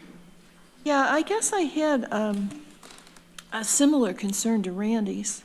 I don't know, in the admittedly unlikely event that our hotel tax fell below the amount of the payment that we have obligated ourselves to, just because there was a recurrence of a pandemic, there was bad weather, whatever. I'm concerned that the force majeure provision might not be broad enough to cover that. in which case, where does that leave us? Does the county then have to use the tax levy or fund balance to pay that difference? I can't speak to the breadth of the force majeure clause or other pieces. I can say that we've reviewed this with all the parties internally at the county who look at contracts of this scope and didn't see any need to revise that. So that's what I can add at this point. And in the ordinary course, if we hadn't just been through a dumpster fire of epic proportions, I don't think I'd be concerned about the question, but I am. And then the other question I have is, under the agreement that's set to expire at the end of this year, how much are we paying? I'd have to look that up. Give me a moment. So while Nick's looking that up, because I also think when we did go through the term you used, dumpster fire, of 2020, we did have, I believe the CVB and Chamber was a contracted agency at that time. Right. And again, not being on the legislature, my understanding was we did go to some of those contracted agencies and said, hey, we're in the middle of a dumpster fire. Yeah, we also gave them like $600,000. To the Chamber or to the? CVB. To the tourism program? It was to the CVB, I believe. Peggy and Jen, do you guys want to come to the table? Grab a seat. Just make sure you use your microphone, please. Oh, and Katie's here as well. Great. So the $600,000 that Deborah's referring to, that happened in, I believe it was, and I can look up the specific date, it was either August of 2021 or 2022. I have to actually go back and look. But so it had to do with the fact that you suffered an Yes. impact from the pandemic. Yes, exactly. And so when we were impacted, basically, we couldn't promote, we had no visitors except for emergency situations. You all know that. I don't think we need to live through that again. I think what the biggest shift we made with the county was we used to receive our room tax allocations quarterly. We now receive them monthly. So that helped the county with the cash flow. It also helped us with the cash flow situation because we have annual contracts. So we can't just be like, hey, just kidding, we're not going to pay you, in the same way that the county needs to pay their bills as well. So. And I did just want to sort of clarify, there was dialogue with the Budget Committee, the STPB, the county, about how to downsize and support all the partners, not just us. It wasn't, it wasn't just us. The other thing I think is important is there actually aren't really inherent differences in this contract from the prior contract. We've been doing these for decades, not just the last 5 years.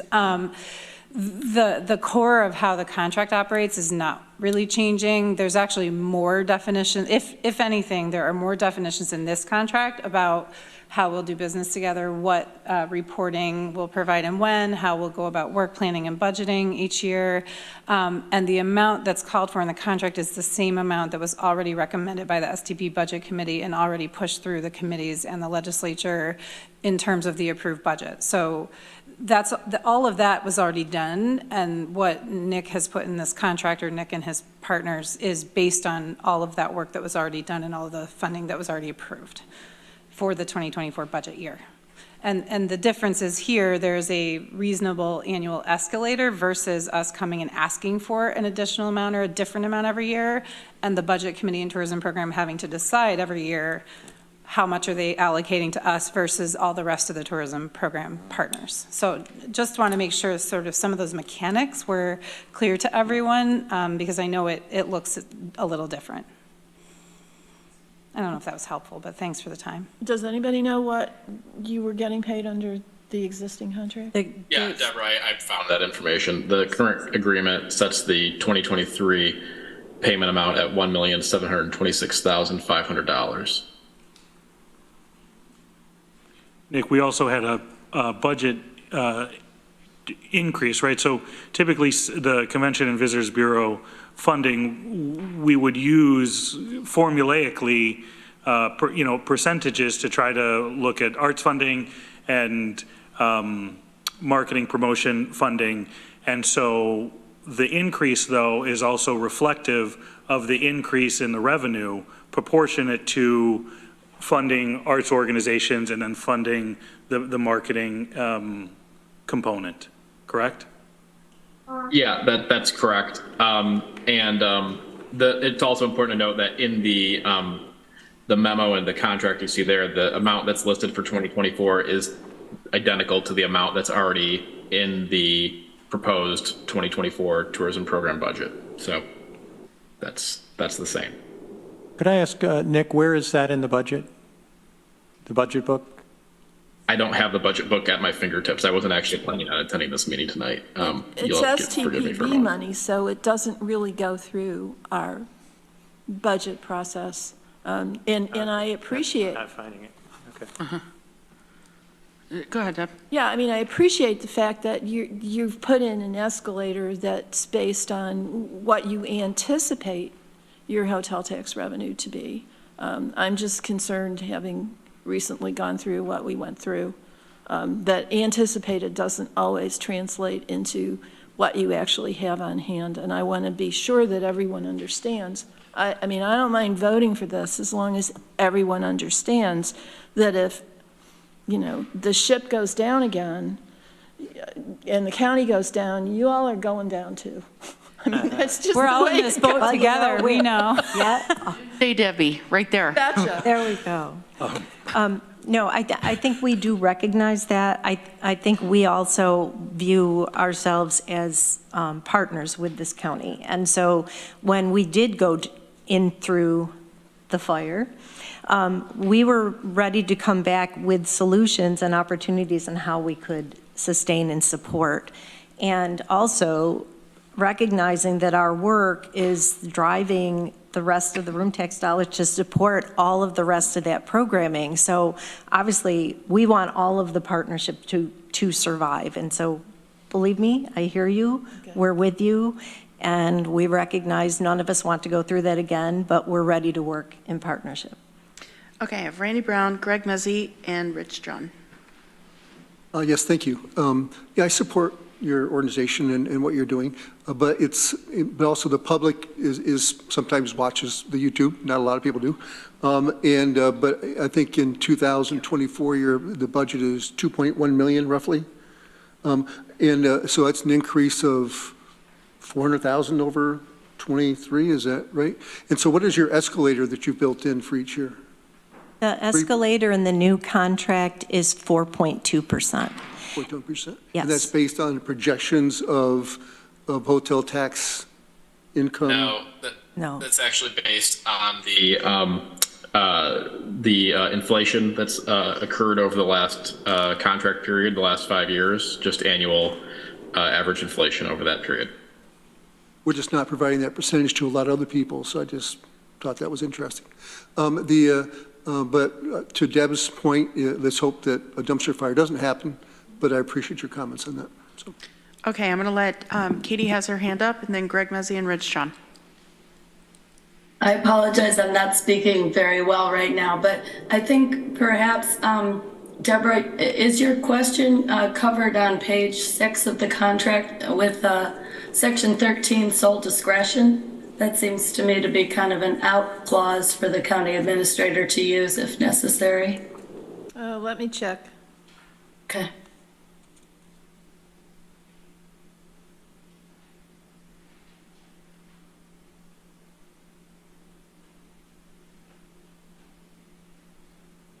I guess if we put all those clauses together, we could come up with something. You said thank you. And feel better soon. Thank you. Okay, Greg Mezzi, Rich John. Yeah, you've probably heard me say this before, and I do think one of the reasons for our strong tourism recovery is because we didn't have to shutter the CVB doors, and we didn't have to stop our marketing efforts.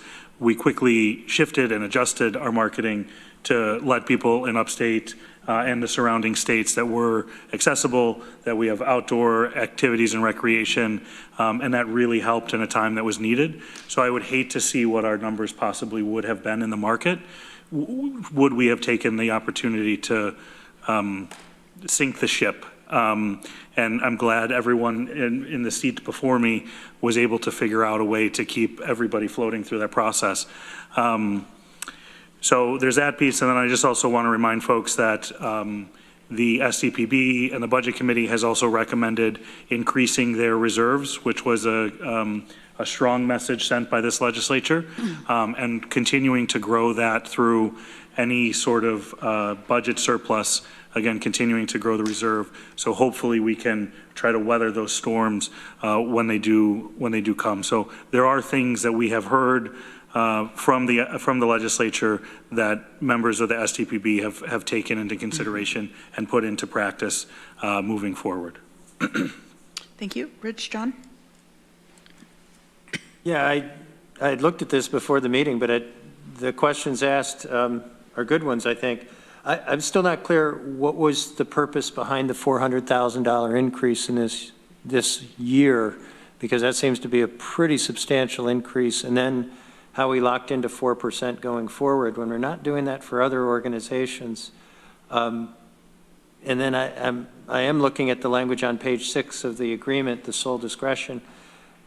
That looks to me like the county administrator can take money from other places, not necessarily allocate it from the hotel room tax, but I don't think it is saying that if there's an economic catastrophe that this would get renegotiated. I don't see that there.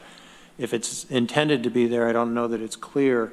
I'm wondering if we could slow this down a little bit and make sure that all this is explained. So I think what you just asked, Rich, demonstrates why having the designated amounts for each year of the contract makes sense.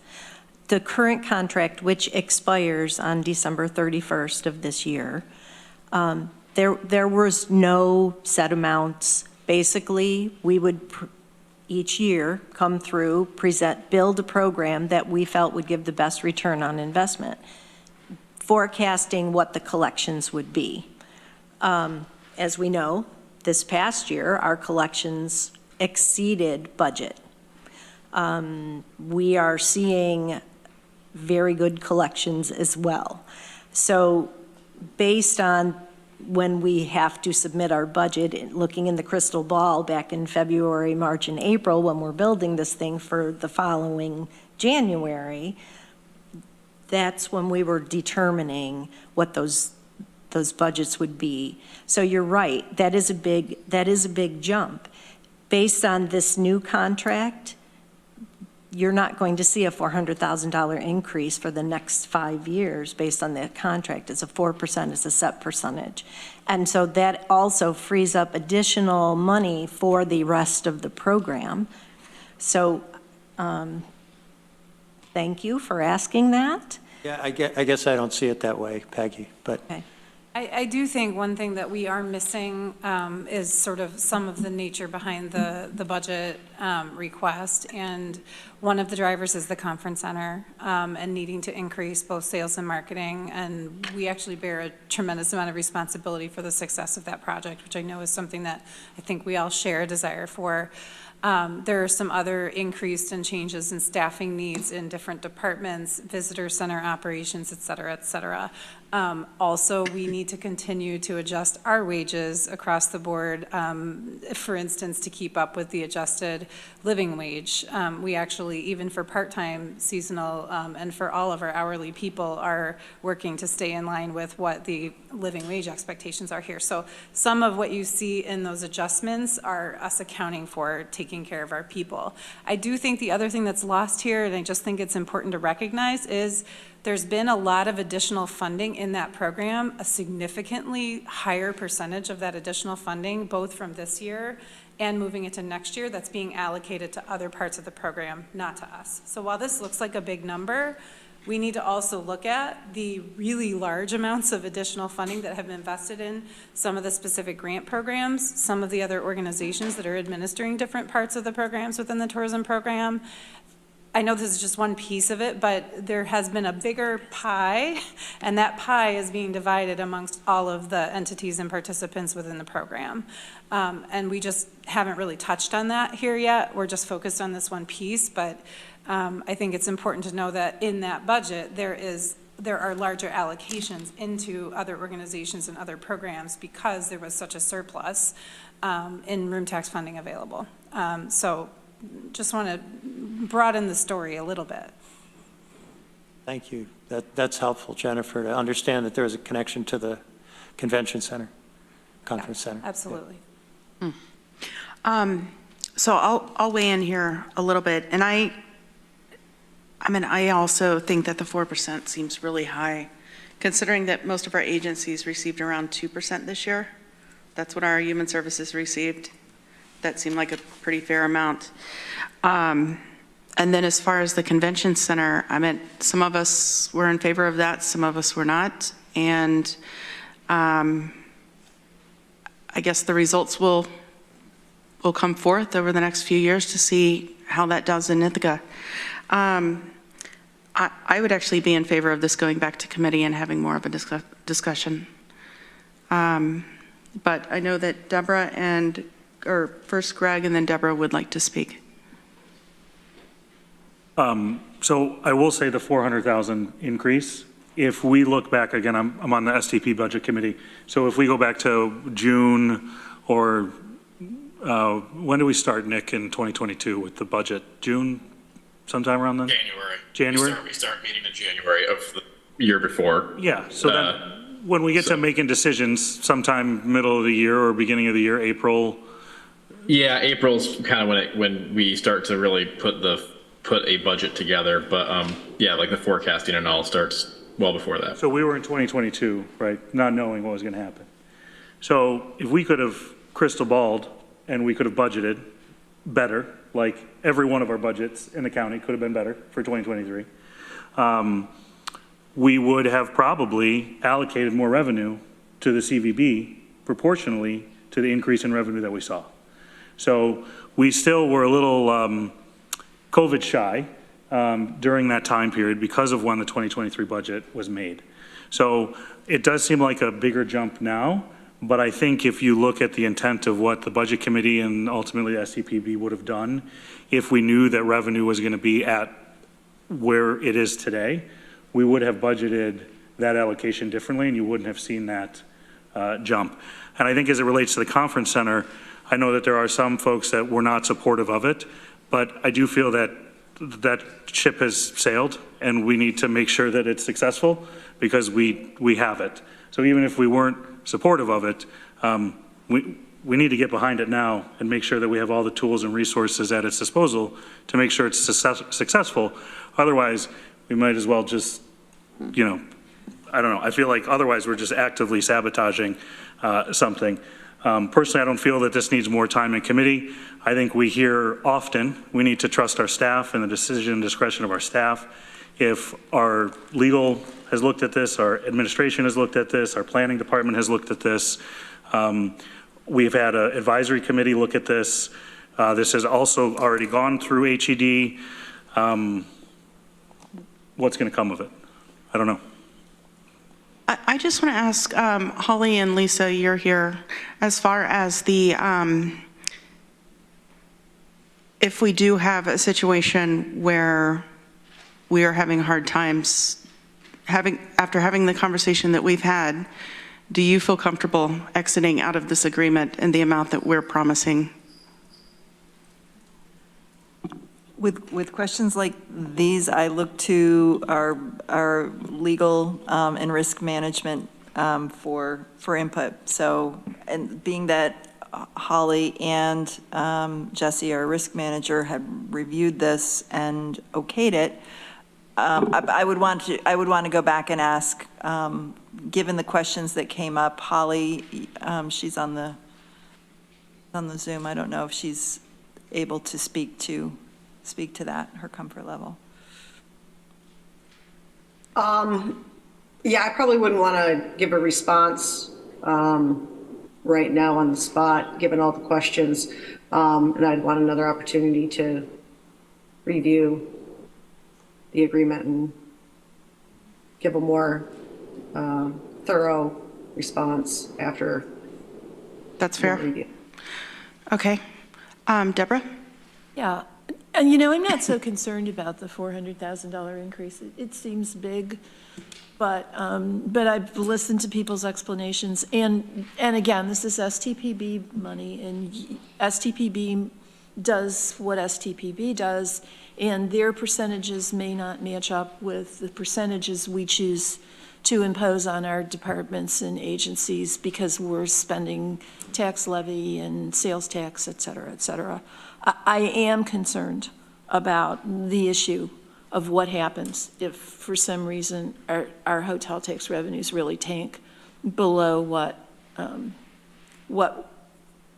we're obligated to pay under this contract. And for that reason, I would just ask that we consider holding off on this until we got a review from Holly. And if she's comfortable with it the way it is, then so am I. And if she's not, then we can add something in here that would make it clear that if hotel revenues fell short, we're not obligated to come up with this payment from county revenues from other sources. Deborah, would you like to make a motion to postpone till our next legislature meeting? Yes, I guess I would. Okay, seconded by Rich John.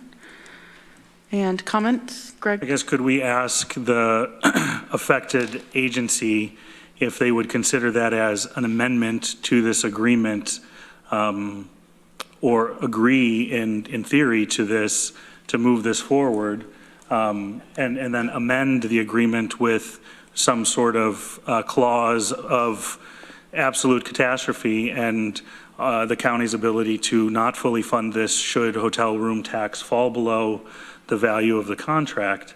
I think that would be a fair compromise because it has been reviewed by all the parties already. But this resolution, once it's passed, Greg, authorizes the contract to be signed. And maybe Lisa could be like the governor and let it sit on her desk for a few months. No, that's not the way to do government, Greg. No way. I'm just saying, the other thing that I would ask, though, if we do this for this contract, then I would ask, and I will file a motion or resolution, that we review every contract we have with every agency to make sure that this same exact clause is placed in every contract we have moving forward for the 2024 budget season. well, if you want to be pissy about it, yes, you could do that, Greg, but here's the difference. Point of order. I'm not going to have somebody call me pissy on the floor. I'm sorry. I think you're being truculent. Okay, thanks for the word substitution. How about let's not judge? Well, Yeah, I mean, where's Amanda on this one? it does ignore the difference between the Come on, Amanda. funding source. This is not about, the county deciding that it's going to contract with an agency and it's going to pay that agency out of sales tax and tax levy and fund balance. This is about an off-budget money source that we're committing, and we don't have anything in place to prevent the admittedly unlikely eventuality that that off-budget money source is not going to be adequate, and then somehow or another, we're going to have to use our county funds to pay it. Room tax is our county funds, just to Hey, clarify. hold on. I have Jen Tavares, Rich John, Greg, did you have your hand up? No. Okay, and Randy Brown. And I want everyone to take a breath, because this is simply getting clarification. It's not saying people are going to vote against it. It's not saying people are going to vote for it. I mean, we just need to legally make sure that we're covered here. I mean, that's our first interest, is county interest. Point of order, are Yes. we talking about the motion to postpone at this point? We are talking about the motion to postpone. Okay. Yes. Thank you, Mike. Okay, motion to postpone. Jennifer, did you have a comment on motion to postpone? Or are you just stuck in this mess? Well, yeah. Okay. Should I order you all pizza or, so the inherent thing, there's a couple just inherent points I think are important. One, it was explained to us that this contract was, that some of the revisions to this contract were being done to bring it in line with the rest of the county contracts so that it could meet current county expectations for contracts. So that's point number one. Point number two, it's not my understanding that this functions any differently than all of our prior contracts. The only difference is instead of annually having an addendum attached to it that specifies the money amount, it's specifying it up front. So I think that's an important point. And then number three is actually the number of annual increase we could need to completely functionally operate and not reduce expenses in any area is probably much bigger than 4.2%. Because we have several people increasing expenses on us annually larger than that. And I understand that number sounds high if you're in government, and I respect, believe me, I respect all you do and the tax cap requirements you're under and all those other things. We don't have any other way to increase tax levy on anyone to make up the difference or anything else. But the 4.2% number, while it might sound high, actually, we could have easily just said 7 or 8 would be actually what we needed. So I hope everyone understands that there's some middle ground already in that number there. But the only real difference in how it functions is instead of annually having to sign an addendum with you every single year, it's all laid out up front. The only other final point I have is that this contract term is associated on the same term as the lease that we have with the county to rent space from you in the Tompkins Center for History and Culture downtown. We rent the visitor center space from the county, and we rent an office upstairs. And when this lease period and when this contract was renewed, it was aligned with the lease period for that property. And so, you know, I'm okay if you need to delay it. I'm okay with more conversations. I will come to all the meetings that I can. But both of those things are on the same time frame to be completed by the end of the year. So thanks for the extra airtime. Okay, I have Rich and then Randy speaking on the motion to postpone. Yeah, I'm not necessarily opposed to this, Greg, but to your point that you would raise this objection to every time we look at a contract, I'm looking at this is over $12 million, and that makes me nervous that I just want to make sure we're comfortable, we know what we're agreeing to here, and I don't think it's unreasonable to take a little bit of extra time on this contract because it's so big, and it matters, and I'm not opposed. It sounds like there's good answers here. I'd just like to make sure we hear them. That's all. Thanks, Rich. Randy? Yeah, I agree with what Rich said and also what Shauna said. I think that postponing it's not a big deal. I think it's going to pass. I don't think that's the problem. But I just want the language to be correct, to protect us. And it may even be language that you can increase the amount of money that you provide. I mean, if the great times happen. So, right, so I'm just trying to think of the way it should be written, so. Thank you, Randy. Greg, and then Amanda? And I guess the last thing, and again, I'm fine, and again, just, I think it's important we don't selectively pick and choose when we apply Robert's rules. I do want to put that on the record. Many members have been called out before when addressing a member's intentions. I think it's important that we do that consistently and evenly across the field. Second, if we do postpone this, I'm fine with that, and because this was meant to be concurrent with the lease that this organization does have with the county, I would ask that the lease be also looked at and considered and have similar out language, or if we are going to reduce the funding, does the lease for their space that they occupy at the Center for History and Culture, are they able to reduce or back out of that if funding through these funds are not available or not existent? Because I think it's only fair that we create some sort of give and take, right? If we're going to take funds away, how can we hold their feet to the fire with the lease that they have in place, which we've asked them to occupy that space to serve a function for the county? Amanda? Yeah, thanks. Yes, Greg, Deborah should not have used insulting words to refer to you, and it's not okay to insinuate someone's motives on the floor. Secondly, I guess I'm unclear. I'm a bit foggy-headed tonight, but are we postponing it? Are we sending it back to committee? Are we tabling it? I'm unclear on the language. There's a and the motion to process. postpone till our next legislature meeting so that we can get a legal opinion. Okay, but would it be going back to committee to discuss? Because that would be a different motion, I think. No, it would not. It would come back to this legislature after being passed in committee. Mike Lane? Thank you.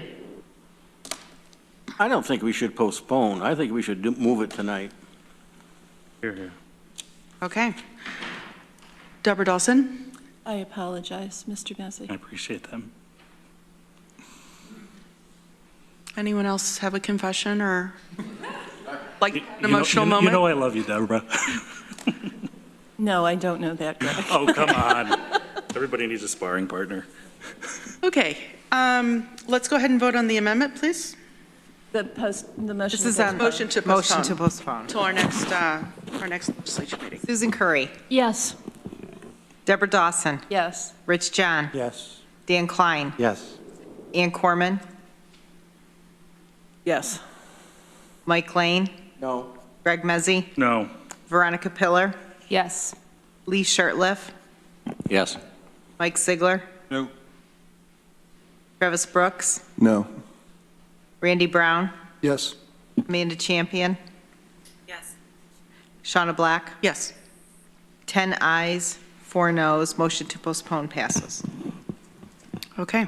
So we will see this for our next legislature meeting in 2 weeks.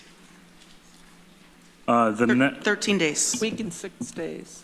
Yeah. 13 days. Or 13. 13 days, yeah. All right, well, if this one was contentious, the next one should be exciting. Give me just 1 second here while my technology catches up. Sorry, does anybody have a packet page, out of curiosity? B2. No, I'm sorry. 83. Thank you. Okay. Here's the title. Yep, sorry. Okay. So the next one is a Resolution J, Doc ID 12026, a resolution to accept the Continuum of Care's Home Together Tompkins plan, and I would move that. Seconded by Veronica Pillar.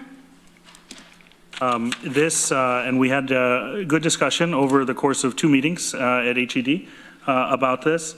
And I think it's important to highlight the idea of accepting a plan versus adopting a plan, or some of the other language that we often will use. My personal opinion and what I expressed during the committee was accepting this plan is accepting the body of work, accepting the fact that there are suggestions and recommendations, and I'll use an analogy that I'm comfortable with, treating those like a buffet for which we can choose how to enact or adopt specific recommendations or specific actions of the legislature to address the problem that's stated in the plan. So that's the way I interpreted accepting the Continuum of Care's plan, is using this as a guiding document in concert with Tammy Baker's comments and comments from other staff members to help sort of guide what the county impact would be and how the county would ultimately make decisions to adopt action items to address and create solution for the problem stated. Thank you. Also, just to clarify on our rules for the legislature, it is Rule 10 that defines accepting and adopting our reports. So if there's any question, feel free to refer to your handy little pamphlet. Deborah Dawson? Yeah, I'm glad you made that point, Greg. I was a little confused about the comment we got, that this was faulty and we should reject it because it was a shelter-first approach. As I understand it, if we accept this, we can pick and choose pieces of it, and it won't necessarily be the entirety of our approach to the homeless problem. It doesn't preclude us from providing services of any kind to people who need it. So I don't see any reason why we shouldn't accept it. I will be voting for this. That's correct. And one of the challenges with a housing first approach is, again, with some of the state requirements and funding requirements, DSS and the I'm going to lose on some acronyms here. The way that it's structured, we would have to do some advocating on the state level for things to be changed, or we would have to have a slightly different approach than what the plan recommends. So there's some nuance that's involved where accepting, we can sort of take the sentiment and then apply it to how best will fit the way the county can address the issue. Randy Brown. Yeah, it was good to read this report, and also what Tammy Baker wrote in her report. It was good to see the data on all the different locations and entities that are providing or trying to provide housing for homeless people. There was quite a few, and it was pretty diverse. I realize there's not enough, but it was good information, and I plan on voting for it. Thank you, Randy. Rich John? Yeah, I've submitted a written comment on the Home Together Tompkins report, so I certainly won't go through that. But I've major disagreements with a lot of what's in there. At the same time, I do appreciate that the people who are involved have strongly held views and care deeply about trying to address this issue. I share with them the conclusion that this is one of the central challenges we have as a legislature, to do something about this situation in our community on so many different levels, certainly environmental, public safety, economic, educational, it goes on and on. How we go about it, I would differ from the proposal. A lot of what's in here, just quite a bit, but I'm going to vote to accept and say, okay, thank you for working on it. But I'm not voting to accept with the sense that we do these things, because I think we have a lot more homework to do. Thanks. Thank you. Anyone else for comment or question? Okay, I do see that Tammy Baker is here as well. If there's any comments or questions for Tammy. Okay, let's go ahead and vote on this resolution via roll call. Susan Curry. Yes. Deborah Dawson. Yes. Rich John. Yes. Dan Klein. Yes. Ann Corman. Yes. Mike Lane. Yes. Greg Mezzi. Yes. Veronica Pillar. Yes. Lee Shertliff. Yes. Mike Sigler. Yes. Travis Brooks. Yes. Randy Brown. Yes. Amanda Champion. Yes. Shauna Black. Yes. 14 ayes, motion passes. The last thing I would add is just thanks of gratitude for Tammy diving right in and helping us navigate this plan and the impact.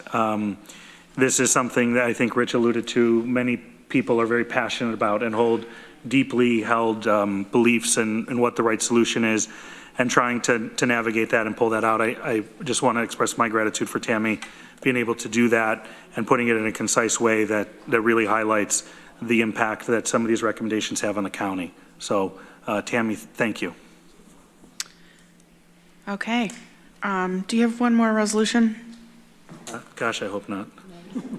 No, I think that's it for the evening. Okay. Thank you, Madam Chair. Oh, sorry. Yeah, I'm losing it. Okay. You know what? It is 7:50. Why don't we take a 10-minute break and return back at 8, and then we'll pick up on facilities and infrastructure.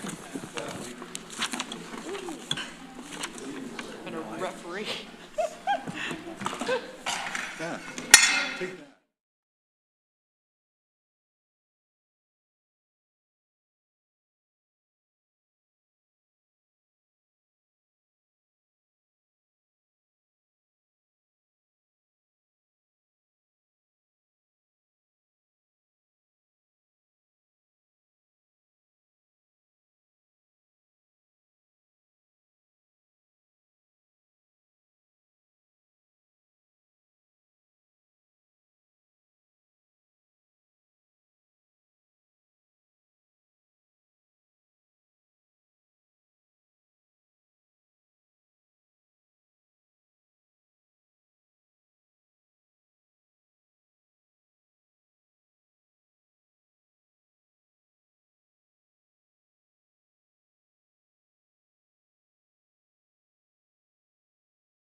exciting meeting. We're going to wait a second.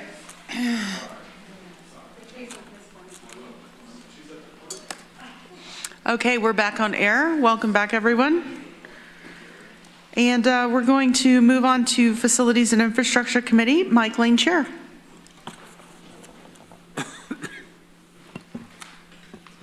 That's me. Thank you.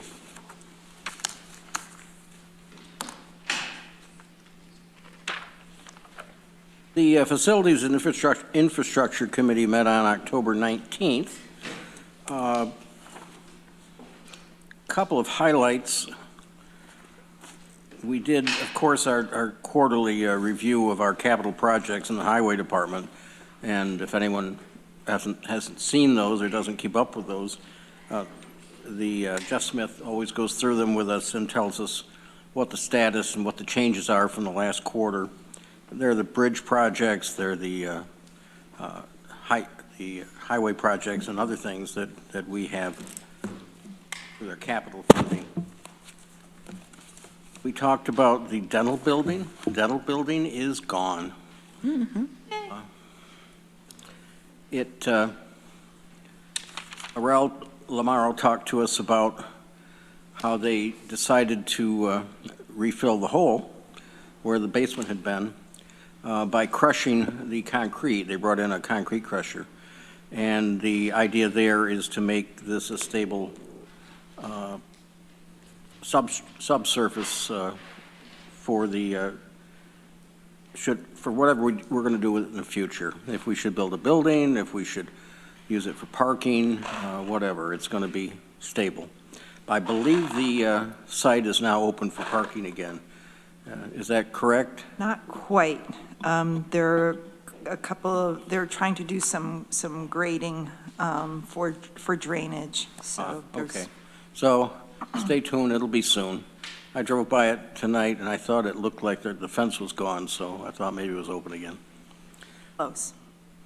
As far as the Red House is concerned, that stays in the Facilities and Infrastructure Committee, and Lisa, our county administrator, of course, is working on obtaining a professional real estate person to guide us with this, and we've had one follow-up meeting with her, and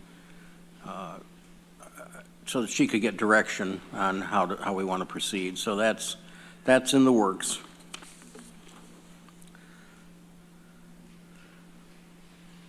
We did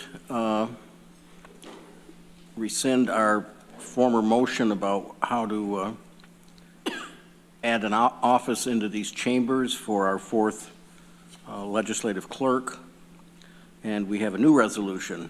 Basically, the idea is to move it from the southwest corner to up in line with the current offices, which are for the clerk and deputy clerk. We also rescinded the previous resolution regarding the appointment to the TCAP board, because we now have a sitting member of the legislature who would like to fill that seat. So we have a new resolution tonight that does that. Those are some of the highlights. Randy, anything you want to add? And I would have two resolutions tonight.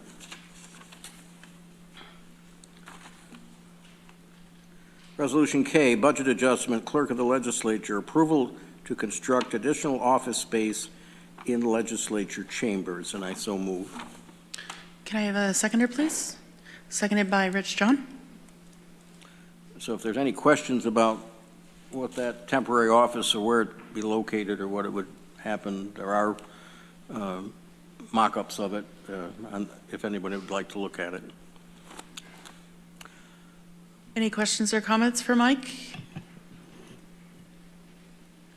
Okay, let's go ahead and do a roll call vote, please. Susan Curry? Yes. Deborah Dawson? Yes. John? Yes. Dan Klein? Yes. Ann Corman? Yes. Mike Lane, Yes. Greg Mezzi, Yes. Veronica Pillar, Yes. Lee Shirtliff, Yes. Mike Sigler, Yes. Travis Brooks, Yes. Randy Brown, Yes. Amanda Champion, Yes. Shauna Black. Yes. 14 ayes, motion passes. The other resolution I have is L, recommendation for appointment to the Tompkins Consolidated Area Transit Board of Directors, ID 11972. That is, the appointment would be Susan Curry. I so move. Thank you, Mike. Seconded by Randy Brown. Any questions or comments? Okay. We're going to do a roll call vote. Susan Curry, Yes. Deborah Dawson, Yes. Rich John, Yes. Dan Klein, Yes. Ann Corman, Yes. Mike Lane, Yes. Greg Mezzi, Yes. Veronica Pillar, Yes. Lee Shirtliff, Yes. Mike Sigler, Yes. Travis Brooks, Yes. Randy Brown, Yes. Amanda Champion, Yes. Shauna Black. Yes. 14 ayes, motion passes. If there are any other questions, that's all I have. Thank you, Mike. Any questions for Mike Lane? Okay. Thank you. Next, Government Operations Committee, Amanda Champion, Chair. Hello, thank you very much. Government Operations met on November 2nd, last week, and we had quite a lot of resolutions and policies, most of which I think you'll see over the next month at future legislature meetings, so I'm not going to go into everything we discussed. One thing that I will note is that we did pass a resolution advocating to New York State to change some of the rules for our designating a newspaper. So I know that's been a fun conversation for many years. We do still have to pass that resolution to designate a newspaper, but we will also hopefully have another chance to discuss and pass a resolution to ask the state to, maybe we could do it differently. Mostly, I think that's it for the moment, and I do have one resolution. Okay. Any questions for Amanda? Okay. Actually, sorry, I just thought of one other thing, which I wish I was there in person, but if you look over to the east wall of the legislature, you'll see two plaques that have been added, and they were added at least a month ago, so I've been remiss in noticing them and noting them. But thanks to Katrina and Brittany and the clerks for getting those. One lists all of the Tompkins County clerks of the Board of Supervisors, the one on the left, from the beginning of time. And then the second one on the right notes the clerk of the legislature. So we used to have a Board of Representatives, now we have a legislature. So the one on the right will be the one that will be added to listing current and all future clerks. So take a minute and look at those. They're lovely. So thank you again to the clerks for getting those for us. And now I have a resolution. I would move Resolution M, appropriation from contingent fund, terminal pay, county attorney's office, ID 11931. Seconded by Mike Lane. Any questions or comments? It's kind of a standard adjustment we have to do. Okay. Thank you, Amanda. Okay, let's go ahead and do a roll call vote, please. Susan Curry, Yes. Deborah Dawson, Yes. Rich John, Yes. Dan Klein, Yes. Ann Corman, Yes. Mike Lane, Yes. Greg Mezzi, Yes. Veronica Pillar, Yes. Lee Shirtliff, Yes. Mike Sigler, Yes. Travis Brooks, Yes. Randy Brown, Yes. Amanda Champion, Yes. Shauna Black. Yes. 14 ayes, motion passes. Great. Thanks, Amanda. Next is Planning, Energy, and Environmental Quality Committee, Ann Corman, Chair. Thank you, Madam Chair. We had a resolution, so thank you for letting us move that earlier so the speakers and the folks concerned could leave. We haven't had a meeting since our last legislature meeting. Our next peak meeting is Monday, November 20th at 10 a.m. Okay, any questions for Ann Corman? Comments? Okay, thanks, Annie. Next, Community Recovery Fund Advisory Committee, Dan Klein, Chair. Thank you, Madam Chair. The next meeting of our committee will be Monday, December 4th at 10:30. There's nothing major on the agenda, but we haven't met. It'll be 4 months at that point, so we're just going to meet to make sure we have all the current updates. There's a few small items that everyone should just be aware of, and if there's any concerns about it, we can deal with it then. That's my report. Thank you, Dan. Any questions or comments for Dan Klein? Okay, thank you. Next, Budget, Capital, and Personnel Committee, Deborah Dawson, Chair. Thank you, Madam Chair. We will be meeting next Monday. One of the items on our agenda is a review of the fund balance policy and proposed changes. So anyone who's interested is certainly welcome to come and participate. I have a couple of resolutions. The first one is Resolution O, adoption of 2024 Tompkins County budget and 2024-2028 Tompkins County Capital Program ID 12020, and I move that. Thank you. Seconded by Mike Lane. And now I have to offer an amendment that Norma provided us with just this afternoon based on new information from Jay Franklin about the total assessed value of our tax base. And that is the amendment that you find in your red folder. You'll notice the amounts have changed very slightly. So that, let's see, the tax rate will be $5.31 per thousand rather than $5.32, which amounts to a rate decrease of approximately 6.07% rather than 5.88%. Same net increase in local spending. This tax change will result in an increase of approximately $50.17 rather than $52.91 on a median priced home, or a county tax payment of approximately $1,321, which is $4 lower than the budget we passed out of committee. So that's certainly friendly to me. I can't remember who seconded. Mike Lane, is that friendly to you? Absolutely. Is it Is unfriendly? it unfriendly to anyone? Thank you. And before we vote on this, I just want to thank you all. The consistent attendance by nearly every single one of you, even the ones of you who were away, was really heartening and gratifying. Everybody took this really seriously, as I think they should. It's the most important thing we do. Thank you all for putting up with me scolding you. Apparently, one of our local bloggers pointed out that I am now Doomsday Debbie.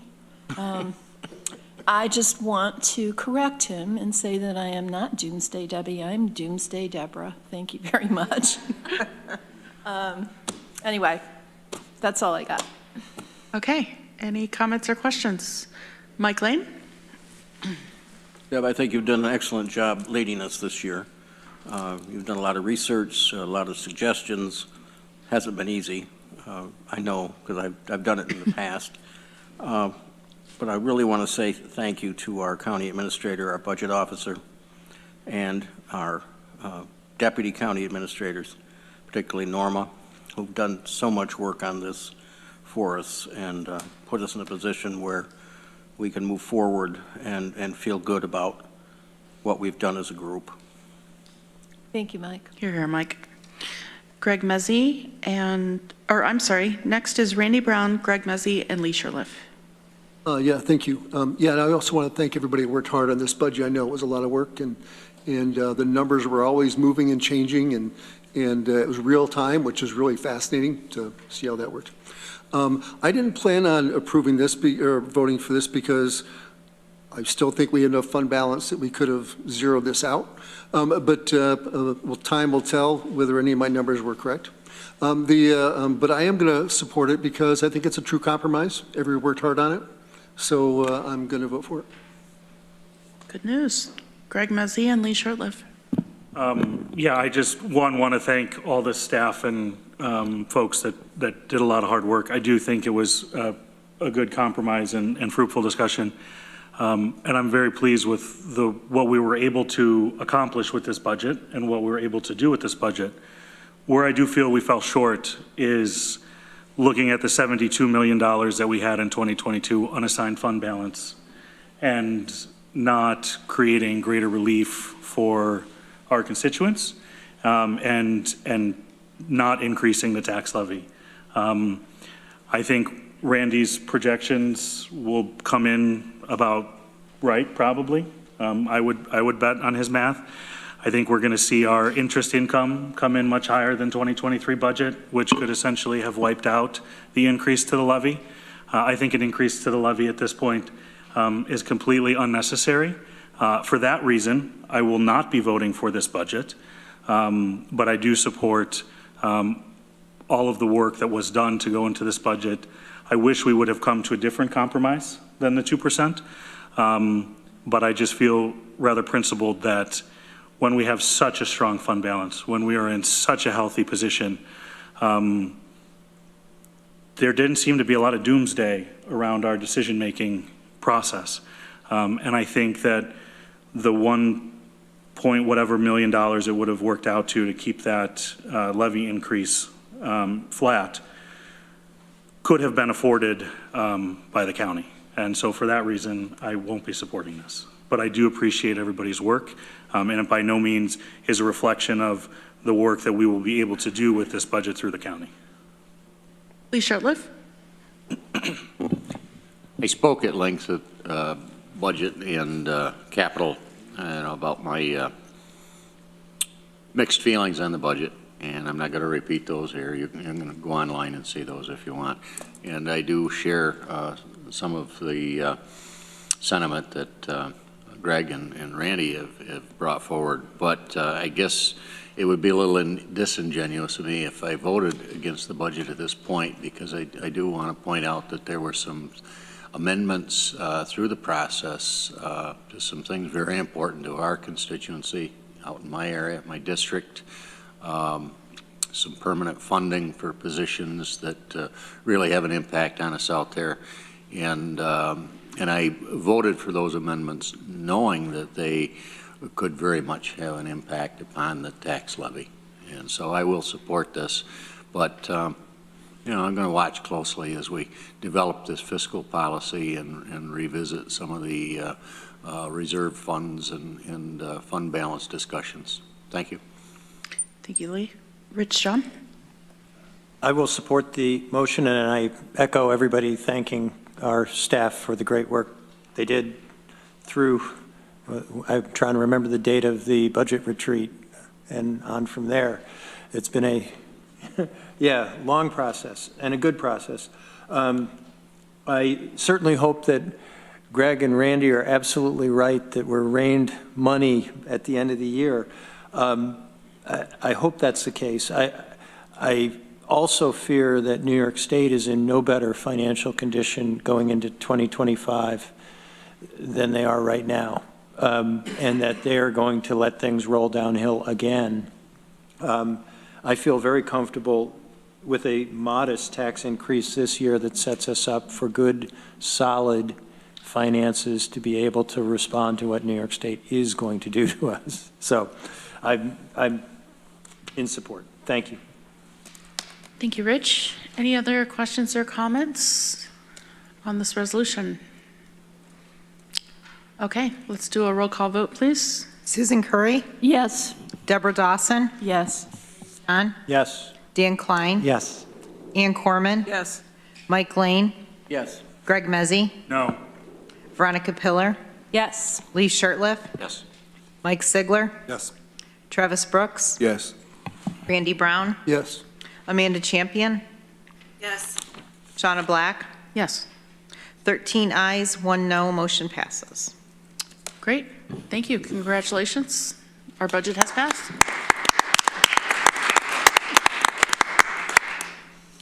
Okay, thank you. And then my second resolution is Resolution P, resolution to establish and fund a debt reserve fund ID 11983, and I move that. Okay, seconder, please. Lee Shirtliff. And this, as you'll all recall, is part of the budget that we agreed on in our expanded budget committee meetings. This is the $5.7 million that we can use for debt service so that we don't have to take that out of our ongoing funds. Randy Brown. Yes, so it's over the next 4 years, or 4 or 5 years, I think? Yes. Okay. So this is a true reserve? Yes. Reserve. We can only use it for debt service. Okay, thank you. Any other questions or comments? Greg Mezzi? Yeah, I'll fully support this because I think that this is absolutely the right way that we should be using our fund balance to reduce. I think this was a brilliant move. And so this is, again, I said it before, this is a no-brainer. This was a great way that we all decided to keep the levy down and make sure that we took funds that we have in reserve and are able to sort of pay it forward in future tax years as well. So I think this was a well-done exercise.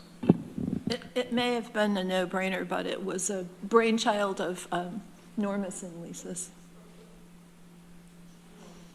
Okay, any other questions, comments before we vote? Okay, let's go ahead and, Susan, did you have a? No, okay, you're ready. Ready. Okay. Roll call vote, please. Thank you. Susan Curry. Yes. Deborah Dawson. Yes. Rich John. Yes. Dan Klein. Yes. Ann Corman. Yes. Mike Lane. Yes. Greg Mezzi. Yes. Veronica Pillar. Yes. Lee Shirtliff. Yes. Mike Sigler. Yes. Travis Brooks. Yes. Randy Brown. Yes. Amanda Champion. Yes. Shauna Black. Yes. 14 ayes, motion passes. Okay. That's all. Okay, any other questions or comments for Deborah Dawson? Okay, next up, we have Workforce Diversity and Inclusion Committee, Veronica Pillar, Chair. Thank you, Madam Chair. Workforce Diversity and Inclusion met on October 25th here in Chambers and on Zoom, although I was in Penn Yan. We had a presentation from Chris Spahn, our Director of Workforce Development, on SCION, which is the New York SCION, which is the Systems Change and Inclusive Opportunities Network. And it's about getting folks with disabilities into employment and overcoming those barriers. And in particular, it establishes the position of the Disability Resource Coordinator within all participating workforce boards. So we have one here in Tompkins County. And so we heard some about that.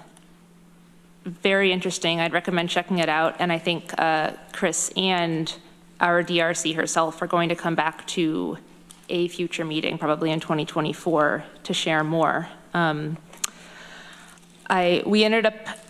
learned that people use digital readers to read printed content. We got into some interesting weeds there. This was our first meeting with our Chief Equity and Diversity Officer, Charlene Holmes. So that was really exciting and enlivening, and don't want to put her on the spot, but note that she is here. Hello. We also talked about the November is Native American Heritage Month, so we talked about that. We may be having a proclamation about that at our later meeting. We decided that 4 proclamations at this meeting would have tried everyone's patience. And we also had a discussion about potentially having a land acknowledgement as the county and organization. Don't expect any text to be coming soon. It was sort of it's a delicate thing to do well, and not just have it be a token thing, but to have, Indigenous people, which I will say I am not involved in the crafting of it, but also appropriately compensated for labor. And we're in the beginning stages of reaching out to people around how that might go. but the committee was united on wanting to pursue this. If I may, something that did not come up at committee, but I just want to share an event next week. On Thursday, November 16th, the Southworth Library is presenting an event called the Two-Row Wampum Treaty, the Ship and the Canoe. And it's about the 410-year-old treaty about allyship between Indigenous and non-Indigenous people here in the U.S. Sachem Sam George, Chief Spencer Lyons, and Mike Bishop, who's non-Indigenous, are all going to talk about that. So that's Thursday, November 16th at 6 p.m. at the Southworth Library. And if you go to southworthlibrary.org, you can see the details. Finally, the Strength and Diversity Award nominations are due this coming Monday. So please spread the word for any last-minute ones. And WDIC will next meet on Wednesday, November 29th at 3 p.m., which is different from our usual schedule because of the holidays. Thank you, Veronica. Any questions or comments for Veronica Pillar? Deborah Dawson? So have you received a fair number of nominations for the Strength and Diversity Award? You know, we've received a few, and I haven't checked in it since our last push went out, so I don't have that number. I was just curious. Okay. Thank you, Veronica. Next, we have the Public Safety Committee. Rich John, Chair. Thank you, Shauna. The Public Safety Committee met on October 19th. We had a good discussion at the meeting.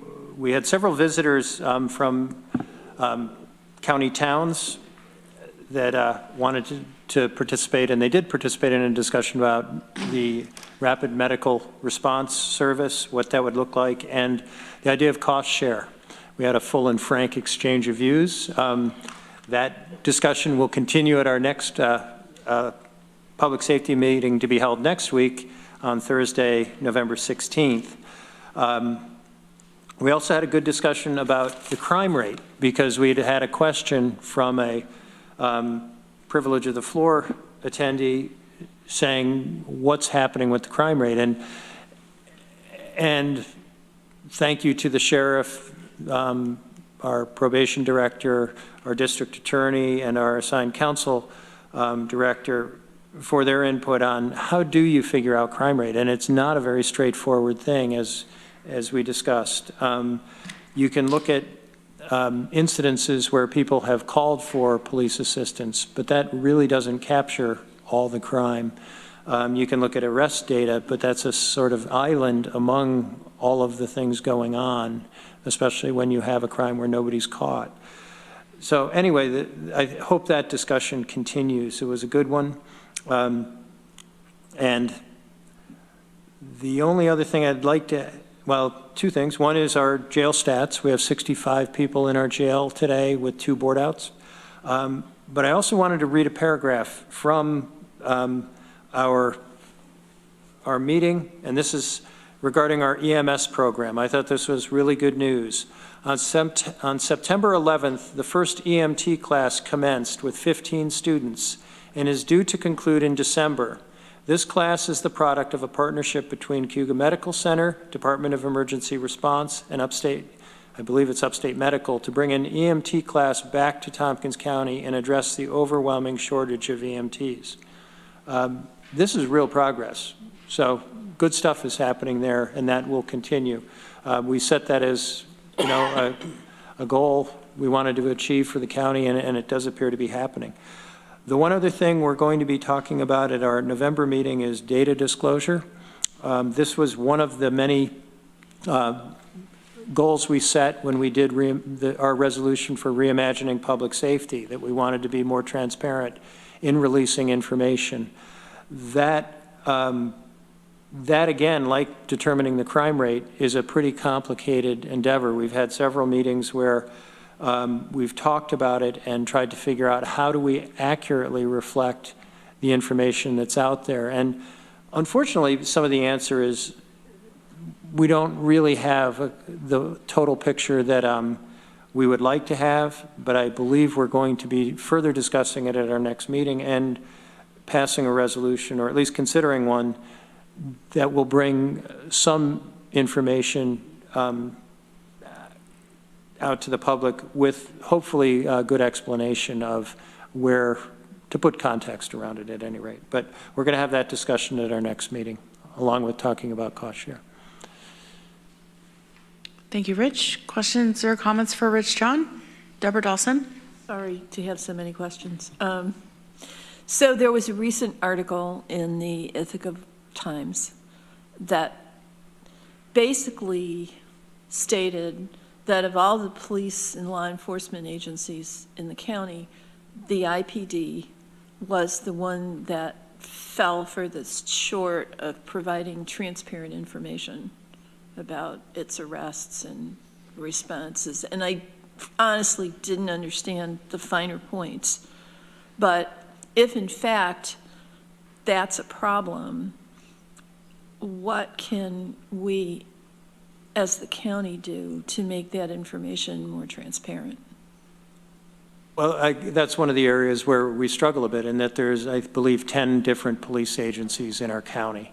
And they certainly cooperate in lots of different ways, but they collect information differently, and they choose to report it either not at all or in different ways. I think we need to have more conversation among the police agencies to try to develop what is the common reporting system and how can we get a fuller picture of everything that's happening in the county. Because it's really complex when you're dealing with partial information. It just doesn't really, for us to try to set policy, we want to know the bigger picture. And when there's gaps, it creates uncertainty. And wasn't that a big piece of the reimagining public safety, that we were going to have this dashboard? And we're still working on it. Okay. I have some hope. Hope's good, thank you. Any other questions or comments for Rich John? Okay, thanks, Rich. Next, we are moving on to Downtown Facilities Special Committee. Randy Brown, Chair. Yes, thank you. Our next meeting is Tuesday, November 14th at 9 a.m. Susan Curry and I met and went over the timeline to review what we thought were the most important things to talk about next. Also had a discussion with Lisa Holmes and their thoughts. And first thing we're going to look at is the space plan. We've all got copies of that. If you need a copy of that, we can get that to you, as well as a copy of the timeline that's been laid out. Our thought was that we want to look at the departments that are proposed by administration to go in the new Center of Government building, start there, and basically go from the most important to the least important and determine space needs on that, and to see if it's going to be a 30,000 square foot building or a 50,000 square foot building, and just find out what makes sense. And so we'll have that deep discussion at the next meeting. Great. Any questions or comments for Randy? Okay, thanks, Randy. Next, we have Health and Human Services Committee, Dan Klein, Chair. I have two resolutions. Let me do those first, and then I'll do a little report, a small, short report. The first one is Resolution I. It was pulled from the consent agenda, so I'd like to move that. Okay, seconded by Travis Brooks. Thank you. Sorry, this is adoption. I'm looking for the wrong thing. Budget adjustment, grant acceptance, Department of Social Services Child Passenger Safety Grant. It was pulled because the account number was incorrect. That was the only issue. So is it in everyone's red folder? Okay. So any discussion? Any questions or comments? Okay, let's go ahead. Susan Curry. Oops, yes, sorry. Deborah Dawson. Yes. It was Dan and Travis. Moving the revised version, yeah. Rich John. Yes. Dan Klein. Yes. Ann Corman. Yes. Mike Lane. Yes. Greg Mezzi. Yes. Veronica Pillar. Yes. Lee Shirtliff. Yes. Mike Sigler. Yes. Travis Brooks. Yes. Randy Brown. Yes. Amanda Champion. Yes. Donna Black. Yes. 14 ayes, motion passes. Thank you. Next resolution is Resolution Q, Budget Adjustment, Terminal Pay, Tompkins County Office for the Aging, COFA, ID 11948. I'd like to move that. Can I have a seconder? Seconded by Travis Brooks. This is our standard thing. Somebody retired, and this is their payout. Okay, any questions or comments? Okay, let's go ahead and vote. Susan Curry? Yes. Deborah Dawson? Yes. Rich John? Yes. Dan Klein? Yes. Ann Corman? Yes. Mike Lane? Yes. Greg Mezzi? Yes. Veronica Pillar? Yes. Lee Shirtliff? Yes. Mike Sigler? Yes. Travis Brooks? Yes. Randy Brown? Yes. Amanda Champion? Yes. Shauna Black? Yes. 14 ayes, motion passes. I want to follow up on something that I've talked about on the floor a few times. At the last Health and Human Services Committee meeting, we had a little discussion about the New York State Medical Aid in Dying Act. It's a proposed bill in the New York State Legislature. And what I said I would do, I have now done, which is to write up a letter of support, which I have circulated to all the legislators. I think I have maybe 9 people that have signed up so far. So I'll keep it circulating for a couple more days. I'll check in with you if I haven't heard from you, just to make sure which way you want to go on that. And then when we have the final tally, I will circulate that once again and also figure out a way to release that to the public. I'll talk with Dominic. So I just wanted to keep you updated on that. And then the last thing I wanted to say was that our next meeting is Monday, November 20th at 2 o'clock. We're going to have Melissa Perry from the Child Development Council with us, and she's going to be talking about child care issues in Tompkins County. We're going to be talking about one of the positions in that agency that we, the legislature, fund, that we just want to pay a little attention to, spend a little time talking about, making sure we understand what it is we're funding.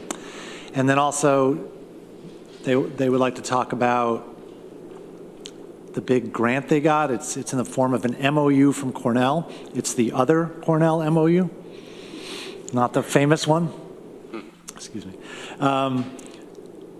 So they got a big I think it's a 5-year large dollar figure that they were getting from Cornell to do some joint programming, some research, et cetera. So we're going to hear about that. That is my report. Thank you, Dan. Any questions for Dan Klein? Comments? Thanks, Dan. Thank you. And let's see here. We have some minutes from our previous meetings, October 17th, 2023, and October 30th, 2023. Can I have a mover, please? Moved by Mike Lane, seconded by Deborah Dawson. Any questions, comments, changes for those minutes? Okay, roll call vote, please. Susan Curry? Yes. Deborah Dawson? Yes. Rich John?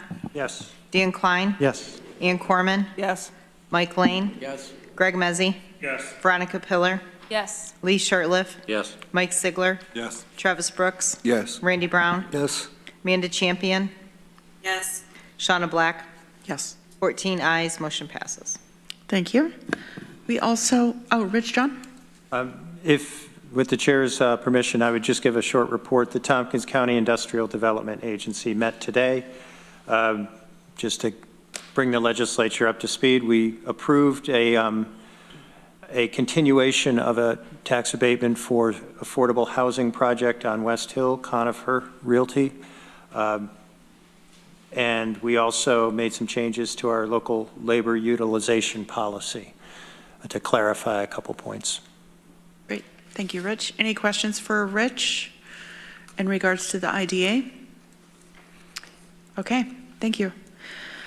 In accordance with Article 7, Section 105 of the Public Officers Law, executive session is only appropriate for the discussion of discussions regarding proposed pending or current litigation and the proposed acquisition, sale, or lease of real property, or the proposed acquisition of securities or sale or exchange of securities held by such public body, but only when publicity would substantially affect the value thereof. We do have 3 topics this evening, and if I can have a motion to go into executive session, we will not be taking action upon leaving. Moved by Greg Mezzi, seconded by Veronica Pillar. And if we could do a roll call, please. Susan Curry? Yes. Deborah Dawson? Yes. Rich John? Yes. Dan Klein? Yes. Ann Corman? Yes. Mike Lane? Yes. Greg Mezzi? Yes. Veronica Pillar? Yes. Lee Shirtliff? Yes. Mike Sigler? Yes. Travis Brooks. Yes. Randy Brown. Yes. Amanda Champion. Yes. Shauna Black. Yes. 14 ayes. Motion passes. Thank you. Why don't we reconvene at 8:50? That's 8 minutes.